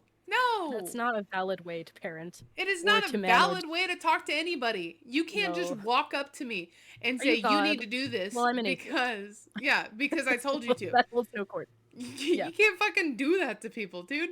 Yeah. You just can't. You are going to get back what you put into those people. So if I Yes. walk up to That's very somebody true. and I go, "You doing okay? You know, you guys doing okay?" And they're like, "Yeah." I'm like, "Okay, can you go do this for me? You know, like I really need some carts. Can you go do a cart run?" And then they go, and I'm like, I know, but I need some carts done and they've already done it. You know, this other person has already done it. So it's your turn to go do carts. You know, if you go up to them like that, they're going to come back at you like that. They're going to Mhm. come back and say, you know, and treat you with respect because that's what you Mhm. gave them. If you go Yep. to them and say, you need to do this because I told you to, then they're going to come back at you with attitude. They're fucking teenagers. What do you expect? Yeah. They have attitude as it is, man. They- I would get attitude daily from these guys. And I I didn't even supervised care. teenagers at one of my jobs. It was terrible. Oh No my offense to god. teenagers, man, but Dude. Jesus. One of them was great. She was such a star. I loved Yeah. her. She was No. fantastic. The other one, if you were my child, I'd drown you. That's Oh all I'm my saying. god. Dude, I had one that would try to sleep with all of the other teenagers. And she would wear a corset to work. I'm not talking no. I'm not talking a corset with like a pullover or something. I'm talking straight up corset. That's it. That's it. Her Don't you have apron. a dress code? Yes, but we have like the lax dress code of The Pizza, child. Pizza just quoted, "If you were my child, I would drown you." L 2022. But like I wanted to say that to her. she would literally wear just like a corset or something. And there was one time that I Oh literally my went to the god. assistant manager and I said, "She is wearing nothing but a corset. Like that's it. Nothing's covering her shoulders, nothing's covering her chest. You can see the top half of her cleavage over the corset." And she's walking around like there's nothing wrong with it. And they're like, "Well, you need to go talk to her." And I was like, "Okay, cool. Print me off the dress code policy and I will go talk to her." Yeah, exactly. Yeah, and so they did. And so I printed another copy of it. I had one copy for me, I had one copy for her. And I was like, "Listen," I'm like, I pulled her into the office and I'm like, "Listen, I Good. In really private, hate don't being ever do it this in front of person. people. No, don't ever talk to somebody like that in front of a person." No. I was like, "I really hate being this person." I'm like, "But girl, you cannot wear a corset to work." I'm like, "Dude, if you want to wear a corset on your own, more fucking power to you. You know, if you have that confidence and you are comfortable with yourself to wear that wherever else, awesome. I am going to Sure. support you every other way, but not at work. Like, you can't wear that to work." I'm like, and it even says in the dress code right here, you cannot wear this to work. I'm like, you have to be appropriate Mm-hmm. to work. I'm like, you can't be showing your cleavage. You can't be just wearing just a freaking corset. I'm like, you got to be covered, girl. I'm like, for one, for modesty, for two, Yeah. for being appropriate in the workplace, and for three, you have a lot of bare skin showing, girl. You're gonna get hurt. Mm. You know, like we work around some heavy equipment sometime, and while you can't operate it, you're still in the vicinity of it. Yeah. You can still get really hurt by that kind of stuff. You know, and I actually had to have that conversation with her, and she hated my guts for that. She absolutely hated my guts for that. I didn't really give two fucks because I didn't like her anyways. She was the kind of teenager that she literally would hide in the bathroom to text on her phone. I love how they think that you don't know. We caught her sitting in the big stall on the floor with the door locked texting. Well, she wears a corset to her grocery store job, so are we really surprised that she sits on the bathroom floor of a public restroom? But I mean, like, it's not even I'm sorry, the but fact of terminate it. sitting on the floor. Terminated immediately. This is why I should can't be be. manager. You know the great part? I left that It would be job merciless. 4 months ago. I left that job 4 months ago. I have heard nothing except complaint after complaint after complaint with her. And she is still She's there still to this there. day. She is still there. Yep. I don't know. She literally, her first 2 months, she was trying to get fired. Mm-hmm. She was Her parents probably actively made her trying take to that get fired. job, and she didn't want to be there. I can't imagine why any other person would wear a corset to work Oh at my any god. job, unless It was specific jobs, which a child would not be doing, by the way. exactly. Oh my Yikes. god. Major Yeah. yikes. Damn. I was just like, you can't do this. You can't be doing Yeah. this. And no, like, dude, the people that I had problems with the entire time are still there. Still, Yeah. still there. Same with the jobs Absolutely that I still had, there. aside from the one that closed down. Very much same. But I also had some teenagers that were fucking rock stars, dude. Yeah, If we had a absolutely. corporate visit, I had two of the teenagers. They were both 16. Younger I than like the how you girl just that wore the referred to the group as corset. the Younger teenagers. younger than the girl that wore the corset to work. Yeah, They would get that fucking place spotless. I'm sure. I could literally, they're the type of people that I could literally hand them a cleaning list and they would get all of it done. I would never have to check in on them. I would never That's have to awesome. double check anything. I would be able to know that they're going to get it done in a timely manner, not goof around, and get it done right. Which Yeah. was phenomenal because there are some of them that I literally could not send them to the other side of the building to do something without having to go check on them Yeah. like every 5 minutes because they'd be texting on their phone, See, they'd be that was goofing that girl for me, around, the one that or should have been they'd drowned. yeah, they'd go and work at a different place of the store so that they could work with their friend, so that they could talk. Uh-huh. And I'm like, Yeah. we're not doing this. The girl that I supervised used to bring her boyfriend in Oh my god. while she worked. And it was like a retail pharmacy, so like front end. That's not a big building. Yeah. And when I closed it by myself, so very stressful actually handling money like that. Hate that. Yeah. Feel that. She would be my only employee that I was supervising, and she couldn't even face things correctly. Like facing is literally like I wish I could do that and Oh get paid my what I God. get paid. Like please, No it's the easiest joke. thing. It's It so is. satisfying. Like it's not hard. She couldn't do it It's just correctly. time consuming. She couldn't do it. That's all she had to do. Yeah. She didn't have any other tasks for Oh my like 3 God. hours. A retail pharmacy. You have no excuse. I could face that whole store in an hour. Being lazy doing it. Oh my god. I mean, she's just useless. Like useless waste of space. She was a terrible kid. She was a brat. She never listened to me. She'd roll her eyes at me. And my manager, I used to tell him like, "Hey, this girl's giving me a lot of problems. Like, I'm just a supervisor here. Like, you need to talk to her, dude. You really need to talk to her." And she's a bad kid. Like, it's not even she's not doing anything correctly. There is no positive feedback I can give her. It's all Yeah, bad. right? And I'm not the one that's going to do that. I'm a fucking supervisor. Yeah. No, you're the supervisor. You need to talk to her. Okay, asshole. What am I going to do? Right. Slap her in the face? If I have to talk to her about her behavior, that conversation is going to end with one of us getting in a fight. I can tell you that right Yeah. now, based on who she is as a person. Oh So I my just never did. God. What I did instead, because I was then in that position of my employee dislikes me because I'm trying to get her to do her basic job, and my manager will not help me deal with her. So as a supervisor, what I ended up doing was do what you want, hands off. Hands off. Because my manager is either going to have to talk to you or nothing's going to happen because I'm not going to do it. I already told him I can't. Mhm. So I let her do whatever she wanted. She could talk. She would talk on the phone her whole shift. I'm not kidding. I'm not kidding. Oh my god. She would have her boyfriend in, flirt with him the whole time. I would let her do whatever she wanted. And if that store wasn't faced correctly and the next morning he had a problem about it, I would tell him that. Sorry. I told you I couldn't talk to her. You won't listen to me. I tried. Dude, Anyway, I'm fucking a good hellion for of an you. employee myself. Good for fucking you, dude. Oh my god. Yeah.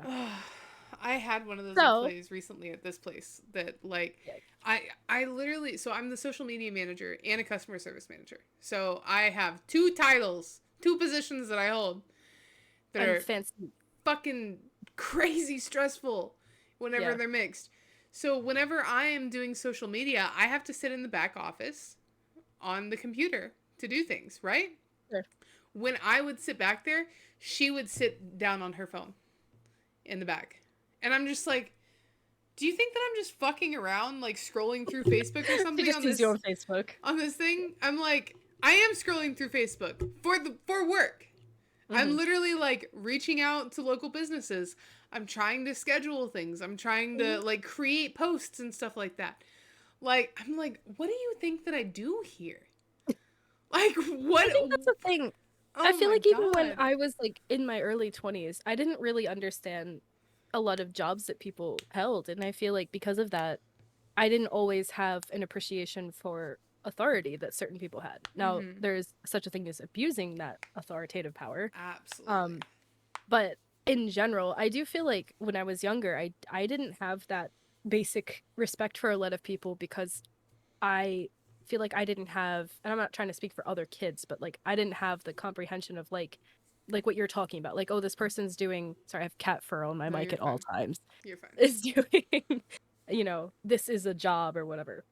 But anyway, Yeah. that's fine. Those people all need to leave, I which is literally, like, the only way that I can handle it is I had to close down what I was doing. mhm, And then I had to get up and be like, hey, can you help me come out and face? And then I had to go out there with her to help her face. And yeah. even then she hesitated to say yes to me. I'm like, are you just gonna tell me no? Like, what else are you gonna say to that? I'm getting up and I'm gonna go face with you. Like, I'm what are gonna you be gonna say to honest. that? I feel like I don't know how it is in high school these days, but I feel like because when I graduated in 2013 technically, Mm-hmm. I dropped out and got my GED. Woo woo. Um woo. But I feel like when I was in school, like yeah, we had phones, but like there were only a couple kids that were on them during class. Like it still wasn't like a normal thing to like be on your phone all the time during class or whatever. Teachers could very easily tell when you were, and it's one of those things where I imagine if the whole class is doing it, it's hard for them to get them to stop. But when I Yeah. started college in 2016, just 3 years later, everybody was on their phones constantly during class, constantly, and these are adults. And I was just looking at them like, you are you are paying to be here Yeah. right now. Like, why are you on your fucking phone in the middle of a lecture? What is wrong with you? You're distracting Mm-hmm. me too, by the way. You're affecting my grade. It's not even, I don't mean to sound like a an annoying adult, but I am an annoying adult because I hate that. I hate people that are glued to their phones. And it just, I wonder if that's part of the problem. Because Oh, like I said, absolutely. when we were in high school, it wasn't really a thing that I remember. Like some kids were, but it was so easy for the teacher to be like, no, and they would take their phones too. Do you remember that? Oh, I absolutely. don't know if they still do that. I used to have I these feel like they probably boots. enacted a law about it or something. I God used to have knows. these boots that were like fuzzy on the inside that I would sit at my desk with my legs crossed, and I would lay my ankle over my other leg, and then I'd have my phone down there, so I'd pull it out and I'd answer text and put it back in my Like, boot. who were you thing that was so important in high school? That's what I always wonder. Maybe I was just a loser. I had no friends. I was a loser, by the way. I that was So in I middle like school never for had me. anybody to text. That was Middle in middle school, school for me. and even less people to text. Yeah, exactly. No, My that mom was texted me during class. that's I used to say that to people actually. I was insufferable in school. I'd be like, "Was your mom texting you? Get off your phone." oh my That's okay. god.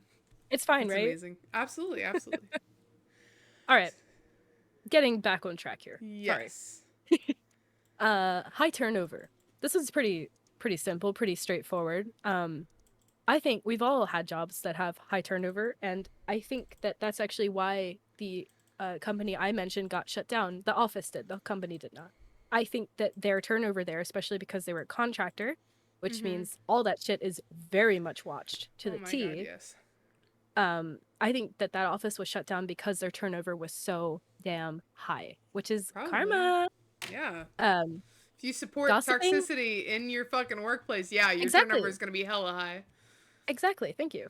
Oh my Um, god. Gossiping and hurtful rumors kind of goes back to the bad attitudes, but this one was Mhm. specified in that article, so I figured I would shout it out. I remember working for the other hospital system, not the one that snuffed me of the promotion.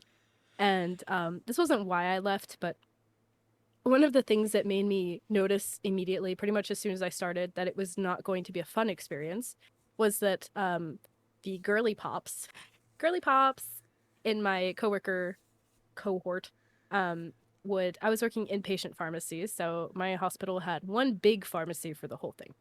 Mhm. And there's like aisles of medication, just like in a regular pharmacy, you can imagine. And I would like be preparing something to make an IV or whatever, and I would hear, I'm not kidding. I don't know if my mic will pick this up, but like out of the corner of my ear, I would hear like peripherally this like like a whisper, like I'm like, is there a demon in my head? No, it's my bitchy coworkers whispering, looking, and pointing at me. Oh The audacity! my God. And it wasn't just me, they would do it to other people. But because I was new, there was like, oh, she's blah, blah, blah, blah, blah. I'm like, what? Bitch, what? Say it to my face. Literally my say it to my face. God. If you can't say it to my face, you should not be saying it at work. I can tell you that for free. If you cannot, Exactly. if I pull you into this room right now and I say, so what were you just saying about me? And you cannot, in good faith, make direct eye contact with me and say it to my face, you should not be saying it. Your dirty ass mouth should not even utter it at I all. agree. And that's how I live my life. Because even if I say something horrible about somebody, I would say it to their face. Because I'm a bitch. But people like that who are just sneaky little snakies and they just talk shit Oh yeah. and they're just talking shit to talk shit. You don't Yeah. even have any feedback to give me. No. There's no feedback. I just started this job, man. Yeah. No. Oh Plus my God. Can't stand it. Hurtful rumors, spreading rumors, you know, spreading lies about people, which is usually a destructive thing, you know, trying to keep people from promotions or maybe make yourself look better. And I have a very strong moral pillar in my life, specifically with careers, but in general, that I will never purposefully, referring back to that first job I mentioned with the call center, I will never purposefully step on somebody else to raise myself up. I will never do that at a job. Never. And seeing other people tear people down and, you know, try to well, you know, my manager is giving me a hard time. Well, look at this person. Like, yeah, we all feel that way, but you don't fucking say it. Yeah. Because it doesn't matter what that person does. It matters what you do. Unless your manager is being a dick. That's different. Favoritism Exactly. is different. Yes. But yeah, that's the gossips and the rumors. I really hate that shit. Yeah. Childish. I feel Grow the that. fuck I up. absolutely agree. Dysfunction was a weird term to use, I feel, but the quote that the LinkedIn article used that I really liked was, well, this is the way it's always been done. Oh my I feel like God. that's exactly how they always say it. It is. It absolutely is. yeah. Me doing social media right now, like I have changed everything. I literally had to Sure. work from the ground up to Yes. fix all this shit. Yep. And some of the feedback that I had got was, "Oh, well, this is the way she always did it," and I'm like, "Cool, I'm not gonna do it that way. I'm Yeah. not gonna And do it it's that way." good that you have Obviously, the the wiggle person, room yeah, obviously the to person make that the did it change. before Yeah. me, was not doing a good job at it. So I'm gonna do a Right. good job at it, my way. We're gonna Yeah. do this my way, and I'm going to make this fucking successful. And that's exactly what I've done, dude. I literally, like, in the first 2 weeks that I had started with this stuff, and I've been doing this for like almost 2 months now. In the first like 2 weeks, I got a fucking email from one of the owners saying, "Holy shit, you're doing a great job with this." And I'm like, fucking damn straight I am. Oh, like, that's so I'm like, fulfilling. hell yeah. I'm like, hell yeah, I absolutely am. So like the whole We love like to this see is it. the way it's always been done. I'm just like, no. Yeah. That Because yeah.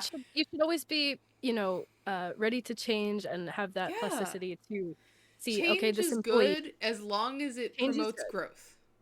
Exactly. Productive change, right? Yes. And even if you know, you have an idea for a change or whatnot to implement something and it doesn't work, like at least we tried kind of mentality. It's a lot more better. Exactly. It's a lot more better. Yeah. But I also want to specify that I think a lot of the time with jobs, the low man on the totem pole, so to speak, never has that voice to offer those suggestions or workflow adjustments or implementations. They just want to hear it from the management or the fucking stakeholders or whoever. Oh yeah, And it's absolutely. like it's a red flag when nobody has a voice in the company aside from those people. It's a Yeah. huge green flag or whatever you want to call it, green light I mean, yeah, for it's green everybody flags. to have a say. Yeah. Yeah. It's a really important thing that I think is Yeah. I think it's a little difficult for companies sometimes, especially bigger companies. It's really difficult for bigger companies. Yes. The small place that I work for now, we have like 15 employees Hmm. that are mostly part-time. It's amazing. So like, yeah, The so smallest like company I worked for had 130, and I was like, so no, tiny. this is literally a local like mom and pop shop. This place has This been here for like teeny. 30 years. The Mm, original owner recently sold it and so he's like, "I'm just cute. done."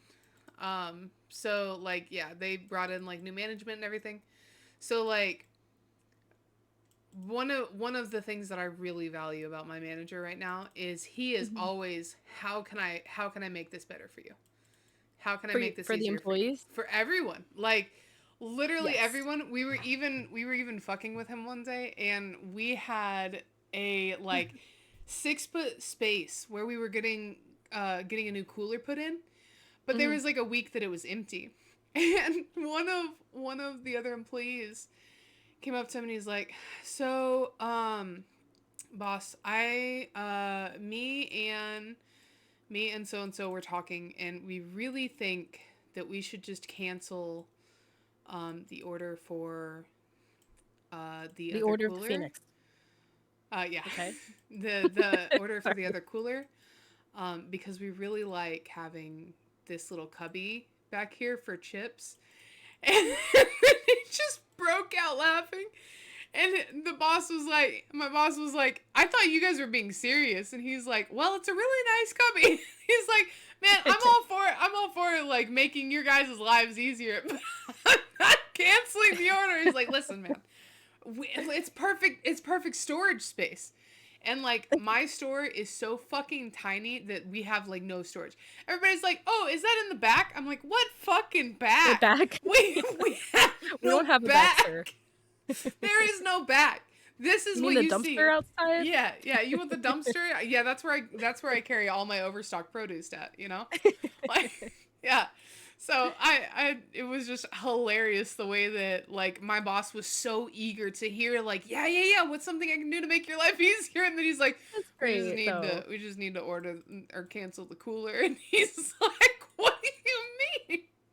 I love that the Yeah, fact that he was like so on board with it. Because the next point absolutely. was Yeah. like controlling or indignant boss, which Yes. sounds like yours is like the opposite of that, which is Yeah. really great to This hear. first fucking time I've ever had that. Well, okay, second Right. time. I'm sorry, Robert. Second time. One of my best friends, one of my best friends in Oh. Louisiana used to be my fucking boss. He was the Mm. greatest, fucking hands down greatest. Like, Aw. yeah, I miss the fuck out of him. But I've had good bosses too. if you're Um, watching, Robert, I promise I love you. I promise you are not a controlling or indignant boss. Poor Robert getting called out for nothing. Right? And for what? You did this for what? Yeah. Um, my experience with the controlling boss was actually very recent. And that's why I quit my most recent job because my boss was micromanaging everything I did. She was watching my time and watching the clock, and I'm talking like by the minute, even though I was a salaried employee and Oh I my never even god. left my desk for my lunch breaks. And the Oh my one day god. I did, she came in and she said that I was a couple minutes past my lunch. And that was because on the way out from my office, she had handed me something that I went back to my office to put on my desk. And she counted it from when she met me in the hallway and not from when I actually left my office, which, by the way, Wow. is illegal. Yeah, You're no, entitled to a absolutely. full lunch uninterrupted, or you Yes. should be paid for it if it's interrupted. Yep. Obviously, I know that because, well, I shouldn't say obviously because people don't know, but I worked in HR here. So the Mhm. fact that she had the audacity to try me with this shit was like, that's really cute, lady. I'm gonna let you finish, but it's not gonna work. Um, Right? yeah, she was like nickel and diming me for everything. Oh And my then god. and I didn't realize it at first, but I worked in an HR system. I was a recruiter. So I had an HR system and I had access to it to a degree. And then I realized that I couldn't pull up employee profiles. Well, as a recruiter, that's kind of important. Yeah. I kind of like am responsible for offboarding people when they get terminated, and I'm also responsible for documentation for tax documents and whatnot.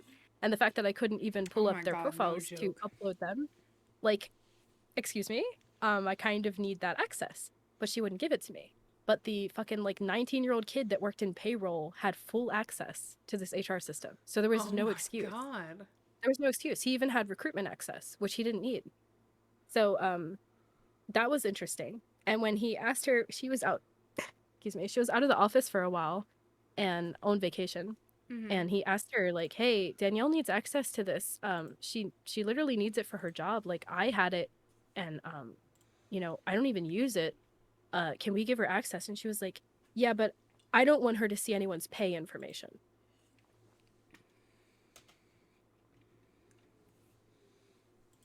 Excuse me, bitch. I'm the recruiter. When I offer Oh people jobs, my I tell god. them how much they're getting paid. I do that. That's me. That's my job. Oh my god. Excuse me? So the fact that a white man did my job before me made me really upset because let me tell you something. When I got offered the job, I was offered the lowest salary possible. She claimed based on my experience, which I had over a year of, by the way. Um, she offered me the lowest salary, like on a range of like $10,000 range, the lowest. Big difference. Even after I made it clear to her that I was expecting the middle of that range. So that was the first issue.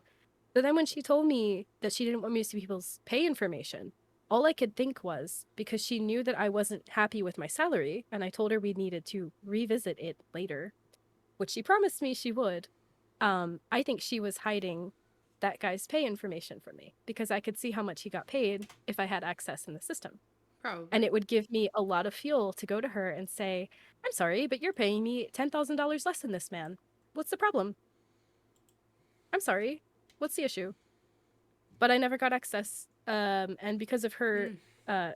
micromanage, controlling, acting, treating me like a child behavior, I walked out and never came back. So Good lord. I just can't stand yeah, it was really awful. that. And it also was like disrespectful to what I do. Like for her to be like, "You don't need that access," and you're still like. By the way, she referred to my job as an entry level position. Um, What? You were in I HR. I was the only recruiter and HR personnel for that company. Oh my god. So, sorry everybody who works here. I'm an entry level recruiter, so I don't know how to do my job. Oh my god. I Ugh. handled like over 100 recs at the company I worked for before hers, and she had 10. You're gonna tell me I'm entry level material? Go Oh fuck my yourself, god. bitch. No shit. And I would say that to her face, and I would, and I wanted to. She's lucky I walked out and didn't come back because the shit that I would have said if I came back is scarier. Trust me. Anyway, aside from me being evil, um, so the Ella is next, starting her villain arc. I'm always in my villain arc. I just pretend to be nice. The next point, the next point was just stress, and I was like, same bestie, thanks Yeah. LinkedIn. That's really specific, but it did specify that a poll done by Monster, which is a job board site, been around forever, by the way. I've never used it. Never Um, even heard of it. yeah, found that 42% of US workers have left a job just due to stress. Like that's what they That's identified as the reason they left the job. crazy. Almost half of people that have left jobs have done it just because of stress. I've been there. Yeah, Yeah, absolutely. you've been there. Yeah, Yeah. crazy. Fuck Imagine yeah. what's it like for the hold on, math is not my strong suit. 40 50, 40 58, 48 58, 58. 58. You right. Math You is my right. strong point. I got you. Well, listen. That's good. Must be nice. What's it like? But yeah, I think that's pretty crazy. I'm not Yeah. surprised. But it's statistics are always interesting because it really makes things real. Yeah, it Um, puts a lot of things into perspective for you. exactly. The next point was inconsistencies, which is like the Oh favoritism, my god, people that are yes. exceptions to the rules, when the boss is the exception to their own rules. Yes. Mm. My lead CSM. Sounds yucky. Oh man, oh man, I love him. He is the biggest kiss ass I've ever met. Oh, Biggest kiss yes. ass. Oh my god, that man's nose was brown as can be. Like, I'm not even joking. I can Yes. see it on his face when I go in the store even still today. That The shit man stains. would be on fucking top of me if I was late to work. I had gotten written up because I was tardy a few times. And because I had called out a couple times. One because I was sick, one because I needed a fucking mental health day. Because you're a human being. Yeah, because I'm a right? fucking human being. I'm not allowed to be that at work. Not allowed. So, this man comes in 30 minutes late one day.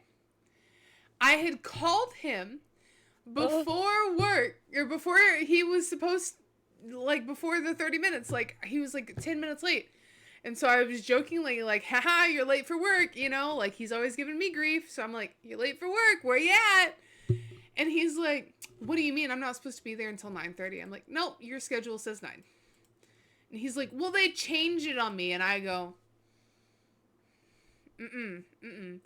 So he's like, well, I'm getting coffee right now. And I was like, what the fuck? He came in the door 20 minutes later with 2 cups of coffee in his hand, immediately went upstairs to the assistant manager and gave him a cup of coffee.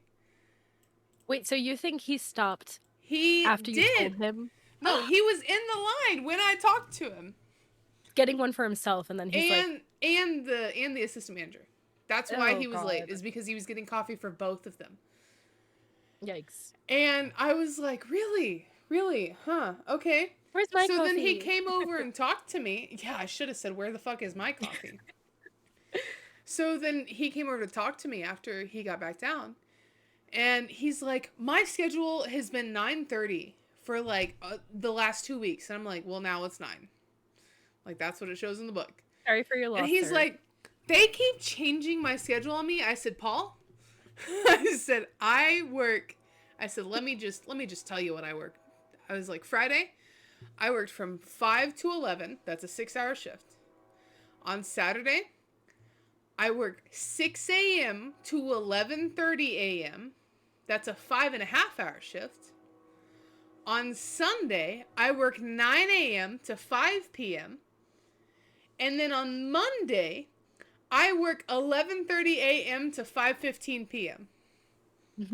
And you are complaining that they changed your schedule by 30 minutes. By half an hour, yeah. And he looked me dead in the eyes. And he goes, well, I know I'm not going to get in trouble because Keith knows that I was bringing him coffee. And I was like, You're right. what? Yeah. I'm like, what the fuck is wrong with you? What the Favoritism. actual fuck? Yes. Dude, he brown-nosed his way into everything. I swear to God, Yikes. that's the only reason he kept his position. That's the only fucking reason, is because he was a fucking brown-noser. There is so no other excuse. He was horrible at handling stress. He didn't get his shit done because I had to do it for him. Mm-hmm. Like, he couldn't get anything done, dude. He had nothing. He had nothing going for him, except the fact that he brought the assistant manager coffee every Sunday, because Sundays are stressful days for him. It's so gross. Oh It's such a my blatant God. example of it too. It Like, not was- even trying to hide it. yes. In fact, using it, like telling you about it, like, oh Yeah, no, exactly. I'm above the law, basically. Exactly. And I'm just like, yeah, I'm gonna remember that the next time I fucking get wrote up for being 5 minutes late to work. Yeah, Gotcha. absolutely. Gotcha. Yeah. I don't think I've had like that blatant. I haven't had the brown nosing a lot at jobs that's been that obvious. But I did have, which I didn't know where else to fit it, so I fit it here. When I was in an internship after my semester that I was talking about before the military contractor. I was working in a lab because I was a bio manager. No, a bio major, and I was doing like cell research and shit. Very boring, but also kind of cool, I guess. And that's literally not relevant at all. My manager, who was my mentor, right, for this internship, loved him to pieces. He seemed great. He's such big dad energy. He was, pretty smart guy. He had been in the service, and because this was, again, the state that I live in, listen, if you're not healthcare or military, who are you? That's all we have here. Sorry, go away. So this was also military. different branch. So 2 for 2 bad experiences here. Great. Oh man. Really talking off my, I don't have much more opportunities. Um, so this guy seemed great at first and all these things. Um, this man basically had what I'm going to describe as PTSD. But I don't really think it's PTSD. I think that he had a borderline personality disorder or some form of that. This man came across as one thing, and then during my 3 months at this internship, it was a summer internship, only 3 months, he changed into something that I would never have recognized. He, what happened was one day I came in like 2 minutes late, and I'm talking like parking my car and going up to the third floor where my desk was, which required an elevator and a stair trip, and walking halfway across the building's floor. Okay. I was 2 minutes late to my desk.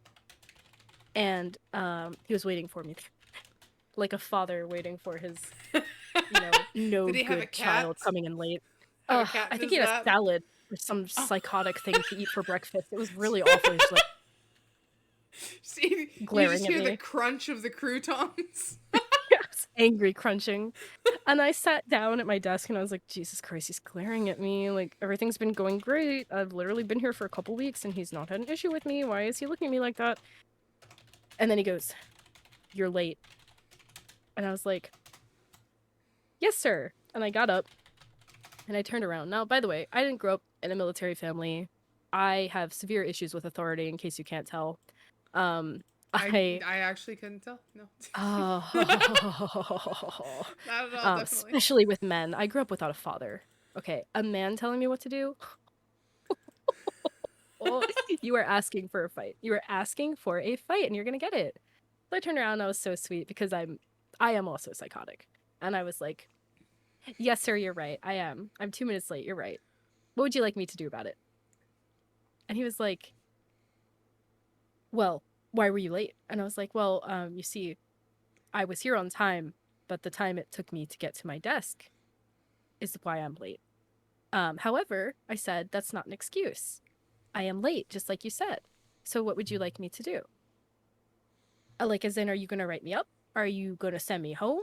Are you going to just let me work? Like, why'd you stop me?" And you're like looking for some kind of answer here.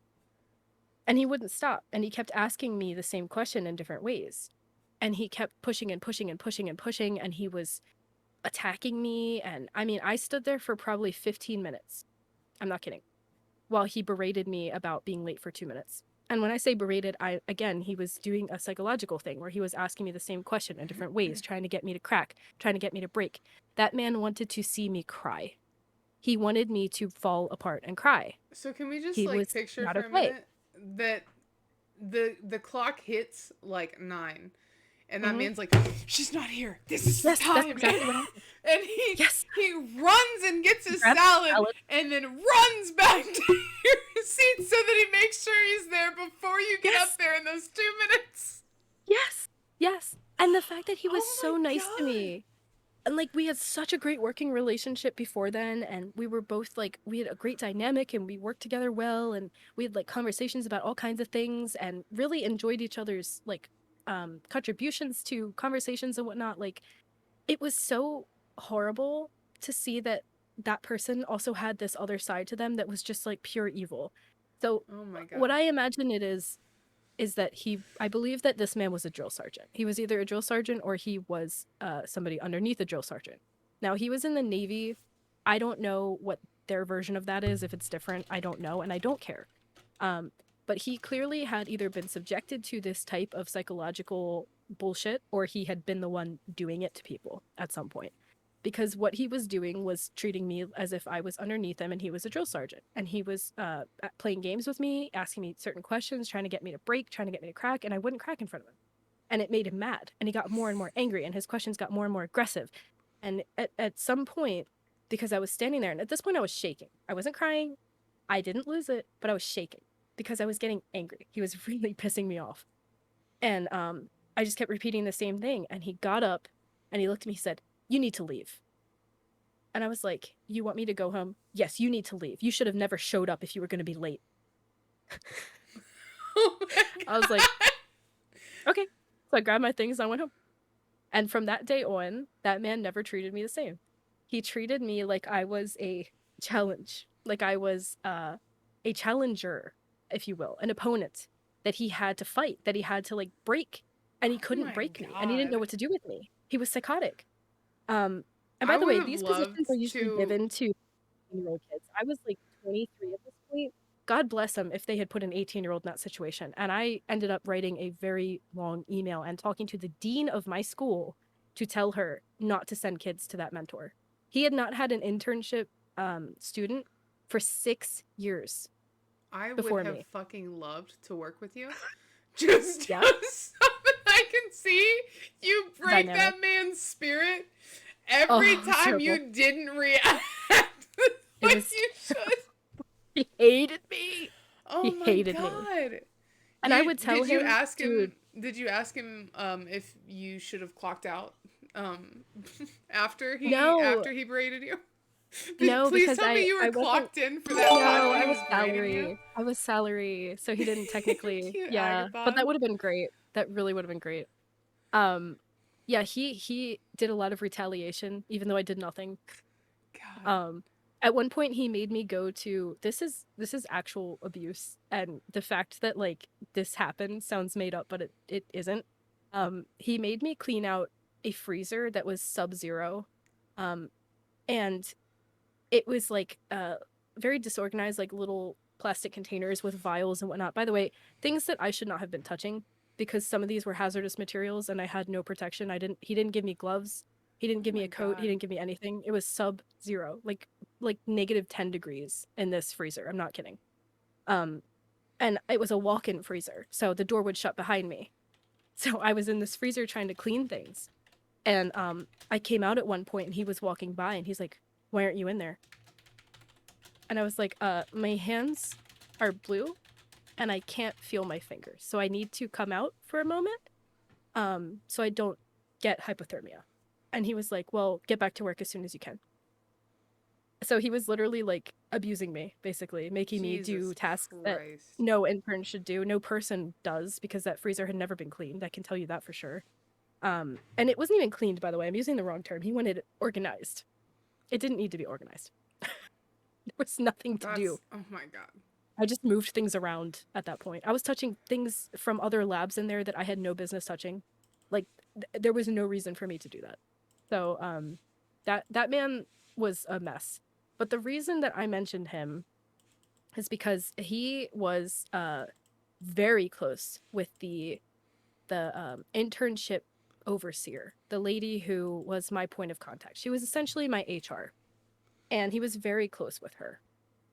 And that's always a problem. It's always a problem when your boss is too close with HR, because the second your boss decides they don't like you, you have nobody on your side. And I've had this happen to me 3 times now at jobs. So this man, obviously, like I said, ended up with a vendetta against me, decided I was a piece of worthless trash, which, like, you're not Oh wrong, my but like, god. come on, man. Um, and this lady was like his best friend for some reason. And I tried to go to her to tell her like, "Hey, this is going on and it's not okay and I'm not all right and I need support and I need help and all these things." And she was like, "Okay, I understand, I think you got what you could out of this internship and XYZ, whatever." And I was like, "Yeah, I try my best, but I do enjoy it and I do want to finish it out." I literally had like a week left of this internship at this point. Okay. So obviously, I think the logic here is like, okay, we'll finish out the internship and it'll be done, and hopefully he won't be as nasty to me the whole time. Mm-hmm. What ended up was he pulled me into the lab one day, the cell lab, and the lab tech was also in there, which is again why I feel like don't do this in front of people. It's not okay. She was also a kid. She was like 20 years old. Yes, 20-year-olds are kids. I'm sorry. I know it hurts. It's okay. You'll realize when you get older that you are a kid at 20. Um, so condescending for what? Um, and he pulled me in there, and he sat there. He's like 6 feet tall, by the way. I'm not doing it justice, but he's looking down at me across from the counter, and he says, "You don't want to be here." And I was like, "Well, been here for 2.5 months, and I've like a week left, and I'm trying to get what I can out of it. You know, I don't really feel like I've been treated super fairly here, if I'm honest. But that's not for him to decide. You know, the fact that he literally put those words in my mouth, like, you don't want to be here. That's a very specific manipulative thing to say. Yes.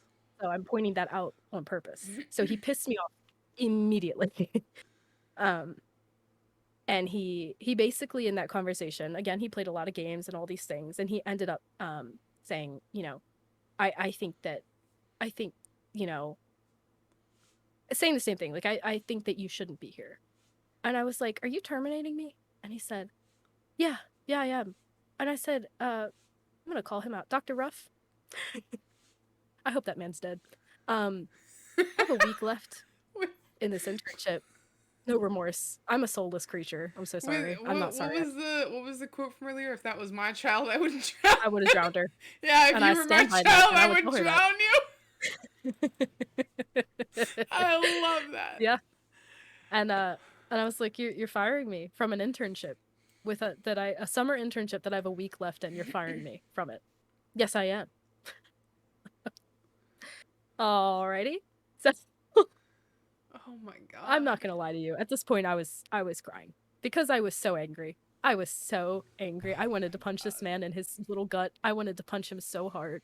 Oh god, I still think about it sometimes. Brings me joy. That's crazy. But I couldn't. And I left, and obviously things moved on, and life goes on, and whatnot. What was the basis of him firing you? Why did he fire There you? was no basis. He said I didn't want to be there. That was his basis. That was his only basis. That he said I did not want to be there. Was that at the same at-will state? Yes. Ugh. And I did tell him, so I had no like legal protection basically. Yeah. But I did ask him while he was in the middle of this bullshit, where's Heidi? Heidi was his bestie. The lady who should have been on my side. The lady I talked to about his behavior with me, by the way. And I did not shit talk him. I didn't paint him in like a villainous light. I just told her like things have been a little tense and I wish that they weren't and all these things. Mm-hmm. And he said, she's gone. I was like, what do you mean she's gone? She left for the day. You won't be able to talk to her. So he waited until she had left for the day. The one lady that should have been on my side. He waited until then to fire me. And I actually think that it was coordinated between the two of them. Because when I reached out to her afterwards to let her know what had happened, she didn't respond to me. Oh my god. So, yeah. What that was kind my of shit person do you have to be? I don't know. But that is like the exceptions and those kinds of not nepotism. That's not an example of nepotism, but it felt like nepotism. It felt like, you know, I was being treated like shit by two people, by basically HR and my manager. And I didn't have anybody to go to who should be able to advocate for me, which is an absolutely horrible position to put any person in at any job. Yeah. I think the next point is for you to go over. Oh, harassment. Yeah. Man, harassment is fucking crazy in the workplace. That kind of shit is no joke. Actually, I think I'm so aggressive that I've avoided it so far for the most part. I think some people just don't want to mess with me. I've been a fucking pusher. Dude, okay. So, full disclaimer, I'm going to show you guys something that is a little uncomfortable for some people. So this right here, this is my finger. I cannot straighten my finger unless I manually do it. Because when I was 18, I was at my first job and I cut it on a pizza cutter. I have severed the tendon at the top of my finger, like on the top. There's two tendons in your finger. There's the extensor tendon. The extensor tendon that's on the top of your finger that helps your hands to extend. But whenever your hands are relaxed like this, there's the tendons on the bottom of your finger. They go down into your hand that are like rubber bands, right? I cut the top one. That thing has the texture of like wet toilet paper. There is no there's very little you can do to repair it. Especially because the doctor that was there told me, no, you didn't cut your tendon. Yeah, so I didn't find out until 2 weeks later whenever I was going to get my stitches taken out. Yeah, I definitely cut the tendon. So there was literally nothing to be done by that point. But anyways, whenever that happened, at my first job, I was such a fucking pushover. Such a fucking pushover. My boss, after I had been rushed to the ER because I was literally bleeding, like full on Profusely. bleeding profusely out of this finger. Mhm. It literally has a cut from my knuckle, from this knuckle to the nail bed, like to my nail. Like that's how long of a cut that was. I filleted my finger open. It was crazy. And I whenever I came back from the hospital hours later, I was doped up. I was on pain meds. I was on everything, but I brought the doctor's note to my boss in the middle of the night. She, dead ass, looked me in the face and said, "Why were you even in the kitchen? You're supposed to be on the register. You weren't even supposed to be in the kitchen tonight." Blaming you for that. Blaming me for getting hurt Yeah. and having to miss work because she had to wake up in the middle of the night and come out because nobody else could work. She had to come out and work because I fucking hurt myself on the job. And she was mad at me for it. Damn, man. That shit, Take that shit to court. after that, she gave me fucking hell. Absolute hell. She made my life a living hell there. Yes. That's not legal. Yes, it is not. But she did it anyways, and I let her get away with it because I was young and dumb. But that, oh my god, that's so stupid. And then, so, aside from that, the girl that I actually, We'll bounce back to that with our next point. Yes, yes. The girl that I went on the float trip with today, I love her to pieces. She actually told me today, about her harassment issues she's dealing with at the job that I've recently left. She has a lot of PTSD and trauma issues. She does not like being touched. She does not like physical contact. She does not like confrontation. She shuts down at anything. I mean, this girl is so broken. I love her to pieces, but she is so broken that she needs some serious, serious help. Mm-hmm. And she has made it very clear in her workplace. She does not like being touched. She does not like even the whole hand on the back thing like I do. That's what I do, like instinctively. I put my hand on the back of whoever I'm walking up so they know I'm there. They know I'm, they know I'm behind them, but they know that I'm also there for them. And that's just how I approach people. She doesn't like that. So I know not to do that, And whenever she voiced that to the lead CSM and like the other people there, they still come up and like touch her back or touch her shoulder or anything like that. Even more so than before. Yeah. Like purposefully. On purpose. Purposefully invade her boundaries. And oh my god, and so much more. There's so much more that I could say about that fucking racist asshole. That he's literally racist, no redeeming he's sexist. Qualities. No, none. And this is the brown noser. It's yes, it's miserable. That's the same guy? Yeah, absolutely it is the brown noser. Absolutely. Why do you think he's still there? Agathon said, "I elbowed my last boss in the throat when he came up behind me and grabbed my shoulder. My HR was great though and had it documented for me to not do that."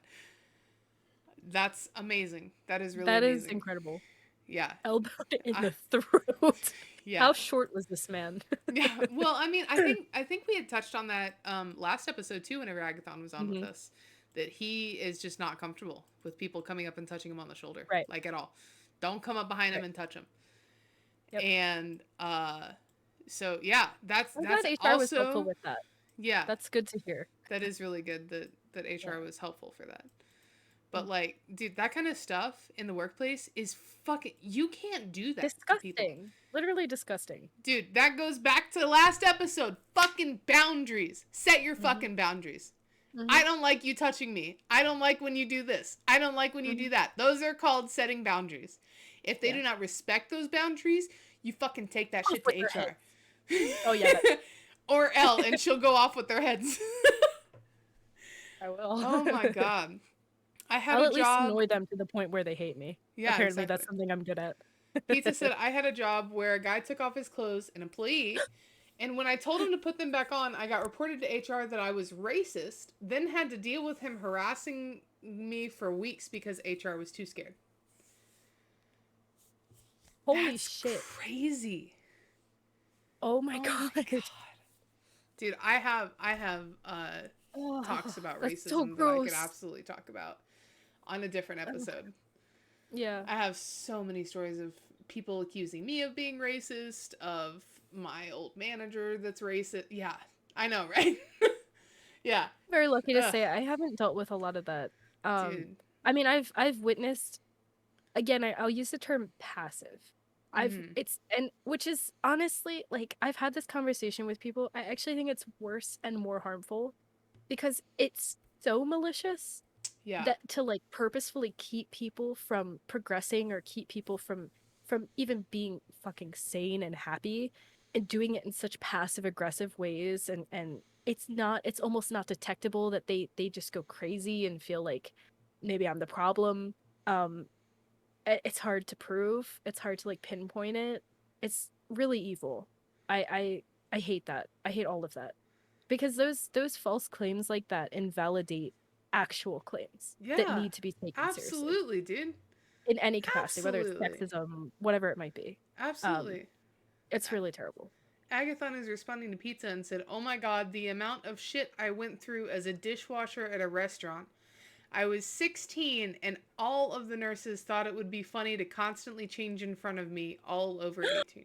Or all of the Ew, waitresses." ew, ew, That's ew, ew, ew, ew, ew, no. That's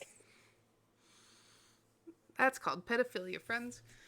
Anyways, Jesus Christ. why are they changing? First of all, why are Oh they my changing? god.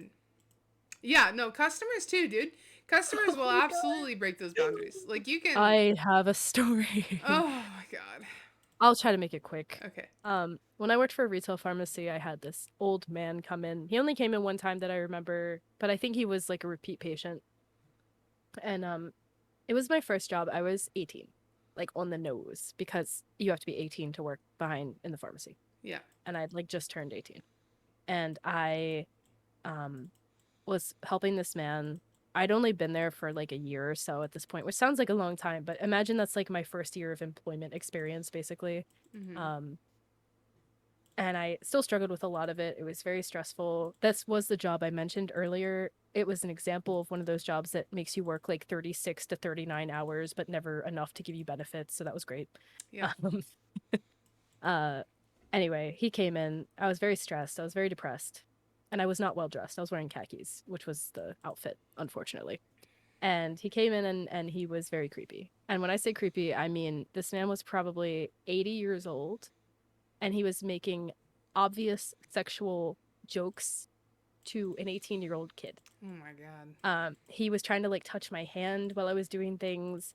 He was making innuendos, like very clear innuendos. It was, there was nothing left to, oh The maybe he meant no no no imagination. no no.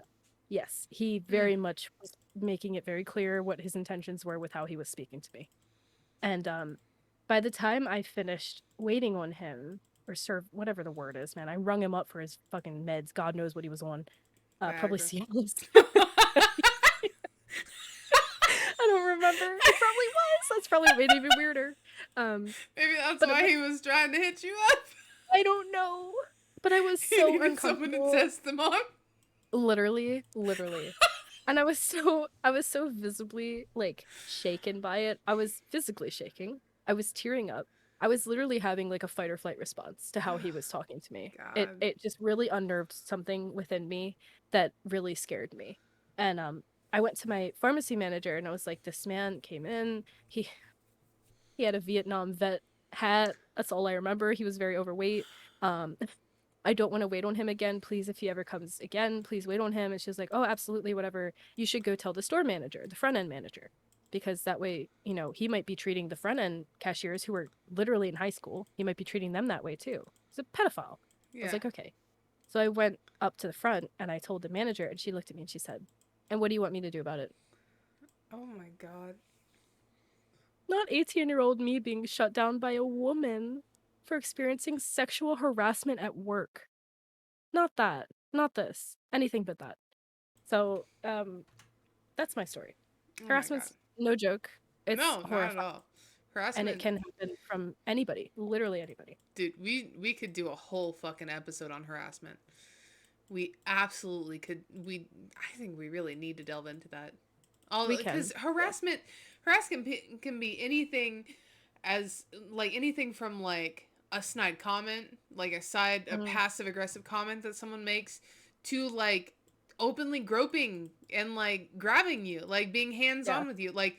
Dude, Yeah. harassment is so wide range. Like Like we totally need to communication, do. Yeah, excessive communication, like absolutely. always Yeah. messaging you or coming up to you when they don't need to. Like, oh my God, please leave me Yes. alone. Yeah. Yes, dude. Yeah. We Agathon said I'll make that episode sound 4 creepy old men. creepy old Vietnam vets that specifically trigger Agathon, L. I'm gonna need you and Asparagus to get Vietnam hats. You guys are gonna be our No, guests, please. and you're Please gonna role don't. play these people. I'm not even kidding. This is Oh not my even god. funny. I mean, it's funny to me, but it's not funny at the same It's time. not. When It's I totally not funny. We no have no very no. twisted When senses I of humor. see when I see a man wearing a Vietnam vet hat, I still get like a little panic in my Ugh. chest because of that guy. Oh Isn't that my crazy? god. That is And that was crazy. literally like, I mean, it was almost a decade ago, and God. almost an entire decade, and I still have that response. Oh my god. Anyway, Anyways, um, we're gonna have to the be last wrapping up point, here soon. yes, we will, because we have one We're more almost point. at 2.5 hours. It's all good. The last point is just illness and well, I put HR issues, but we already talked a lot about that. Yeah. So illness, like you mentioned it just now with your point about being sick and not being protected because of that and Yeah. having retaliation because of it, if anything. Mm-hmm. I've also experienced that. I think I talked about it actually, if it was maybe last episode when I worked for the hospital, the same one with the um I had 3 surgeries back to back, 2 for kidney stones, 1 for my gallbladder, and I was in the hospital working. This was before my gallbladder. It was just the kidney stones at this point. And I had stents in my ureters, which are very painful. Yeah. And Dude, that I was shit. Ugh. literally pissing blood, okay, at work. And I was not allowed to leave. I couldn't call out. I couldn't have sick time because I was in within my 90 days and I didn't want to lose my job. So I went to work each day, even though I shouldn't have been there. And I worked and I was not given downtime. I was not given less of a workload. I was expected to do just as much. Um, and that is a really great example of what you should never put an employee through with a job, ever. For a Absolutely. physical illness or a mental illness. If somebody is that bad, if you notice somebody is doing that bad mentally, you know that employee. You know, even if you don't know them well, you can tell when somebody's going through some shit. You can tell. Okay. Be a Absolutely. human being about it. Have a conversation with them. They might not want to talk about it. That's okay. That's on them. But open that door. Yeah. Don't leave it shut. Don't ice him out.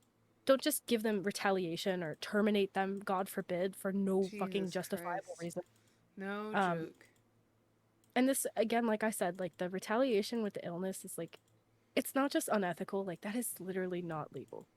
You can't. I mean, they always are gonna sneaky snakes, slippery snakes. Always gonna find a Sneaky way. snake.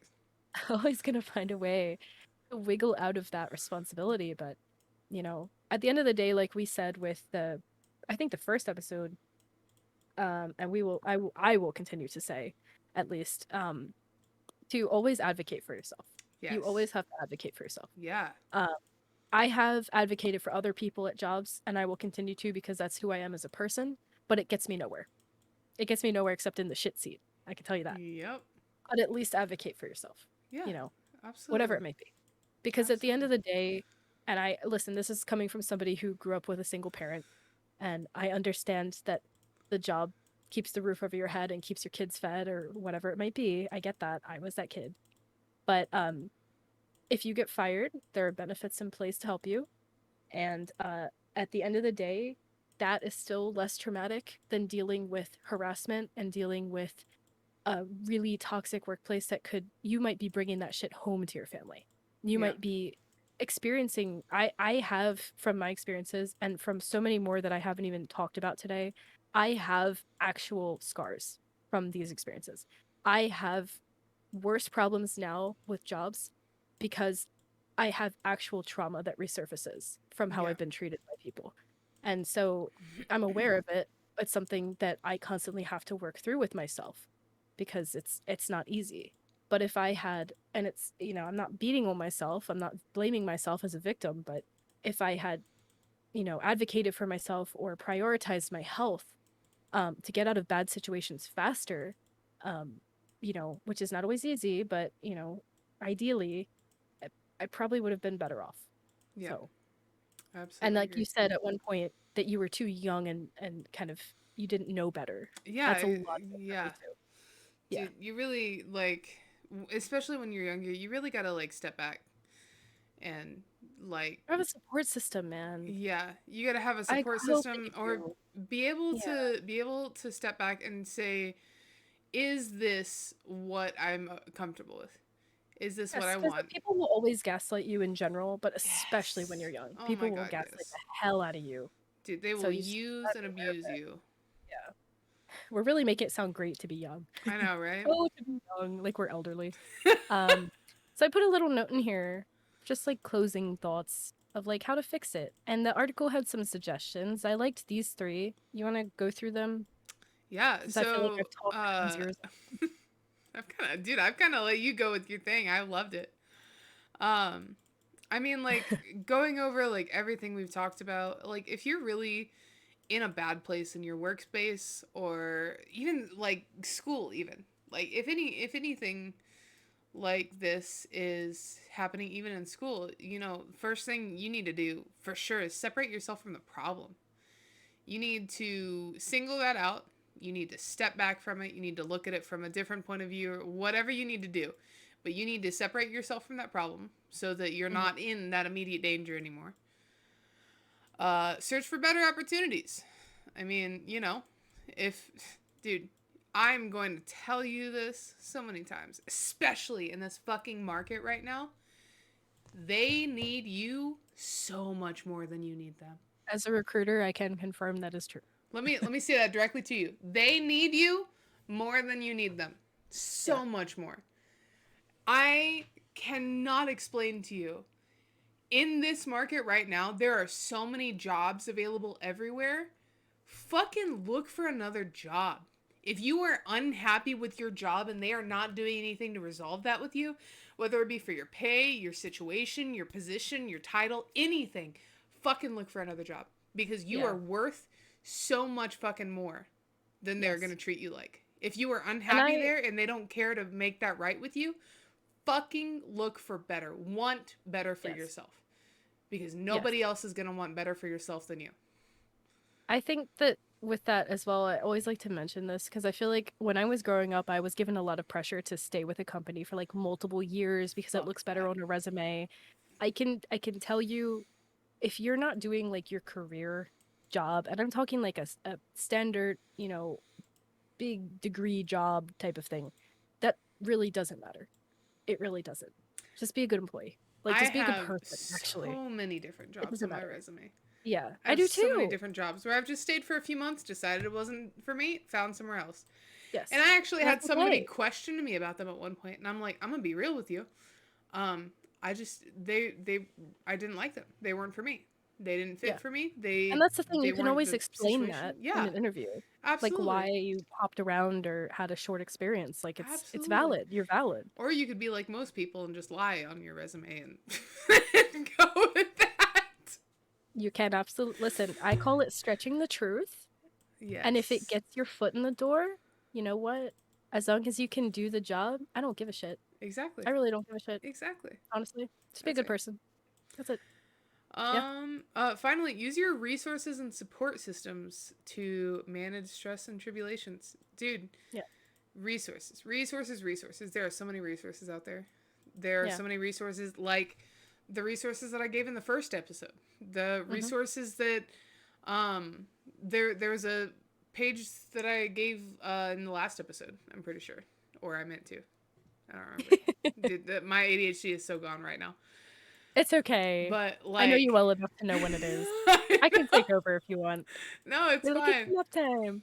No, it's like, dude, there are so many outlets, especially in There this are. community.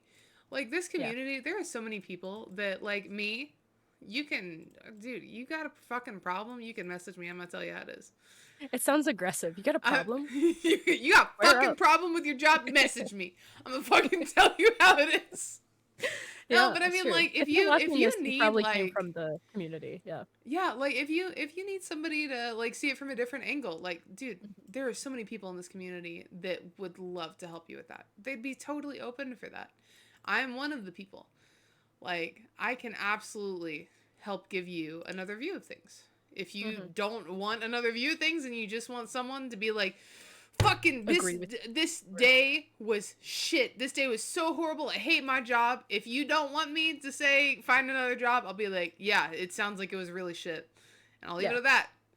You Hey, we know? touched on that in our first episode, I think, or I don't even remember. Something about communication and intentions and being like, you go in and you say, hey, I want advice versus I need to vent. Yes. There you go. Agathon Comes back. said it. Agathon said it in the chat. Rule number 1. If someone asks for help, you help. Yeah. I love Agathon. those rules. Agathon, I'm going to end up Yeah. stealing your rules at some point because I fucking love them.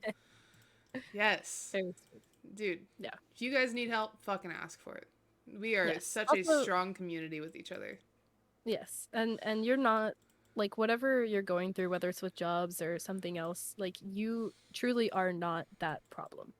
I think that that is like the biggest takeaway, especially when you're dealing with work issues, is that that is not reflective of you. It doesn't mean that you're an issue or that you need Yeah. to be fixed or that you're broken or you're not good I enough. agree. There's a very standard like cookie cutter shape that jobs tend to want employees to fit into. Yeah. And depending on the job, that cookie cutter shape's going to be a little different. It's going to have a bow tie, it's going to have some shoes, it's going to have hair, whatever. And sometimes you're just not going to fit it, man. And that's okay, because you will find a place where you do fit that shape. Or a place where that shape is dynamic and is flexible. And that's the ideal place to be. Yeah. Yes. Absolutely. That's all I have to say. That's all I really have to say too. I think this has been our longest episode so far, but I think we talked about I a had lot a of lot. really important things. Yeah. Yeah. Talked about a lot of good things. I feel like every time we like do an episode, we like in the process of the episode, like come up with like 5 new topics to talk about. Yes, we do. I have a Oh list. man. Yes. But dude, you guys are amazing. I'm so glad that we've been able to do this for you guys. This is now episode 3. And it's just going to keep on getting better from here. I'm super excited to be able to do this with Elle. Elle is amazing. Absolutely Thank you. wonderful. Elle, do you want to give yourself a shout out? A shout out. Yeah. I'm a gamer. I'm a YouTuber now, I guess. Somebody left a comment, a very nice young man left a comment on my Steam profile saying, a very nice YouTuber. Oh. He's so That was so sweet. So that's official now with my 8 subscribers, or however many I have. But yeah, that's it. I should have another video soon. Yes. That's Just take awesome. a while to edit because I do them myself. That is awesome.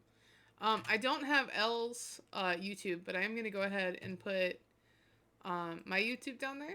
Elle, you need to give me your YouTube because I still don't have it. Okay. But I just put my YouTube in the chat. I'm going to start uploading all of the episodes of the Phoenix Response on there. The first 2 episodes are already up. So if you guys want to go back and watch those, then they are available on there. I am really looking forward to our next episode. I'm always looking forward to our next episode. I'm always like super stoked for it. I am too, actually. Yes. Which is nice. It's nice to be excited for it because we do talk about some stressful and heavy stuff, but very much so. But we laugh about it. Yeah, in a good absolutely, way. absolutely. Not like making fun of it. No, we don't make fun of it. We don't make fun of it. That doesn't exist. Oh my god. But I think we're going to go ahead and close this out. If you guys haven't already followed, be sure to follow so that you guys can be here for our next one. If you haven't joined the Discord, do that because we have all kinds of fun stuff planned. But we're actually going to raid to end us off. We are actually going to raid a streamer of mine that I've been following this guy for a while. He's super fucking cool. Oh Agathon got your YouTube channel. Yeah. Follow Elle as well. Thanks, Agatha. Follow Elle on YouTube. She's amazing. I am so amazing, as you can see. Yes. We are going to go raid somebody called Junkyard129. He is super fucking cool. He's so much fun to watch. He is the old man of gaming, which I love. He's just an old man. Don't put up with nobody's shit. And he's playing C3 Sounds like right my now. new best friend. Yes, he's awesome. You guys are gonna love him. So, let's go show him some love, and we will see you guys later. Awesome. And then this is where I didn't prep the raid beforehand, and so now we get to sit in awkward silence that I'm not making awkward. Smile and wave. Just smile and wave, boys. That was perfect timing, too. Oh my god.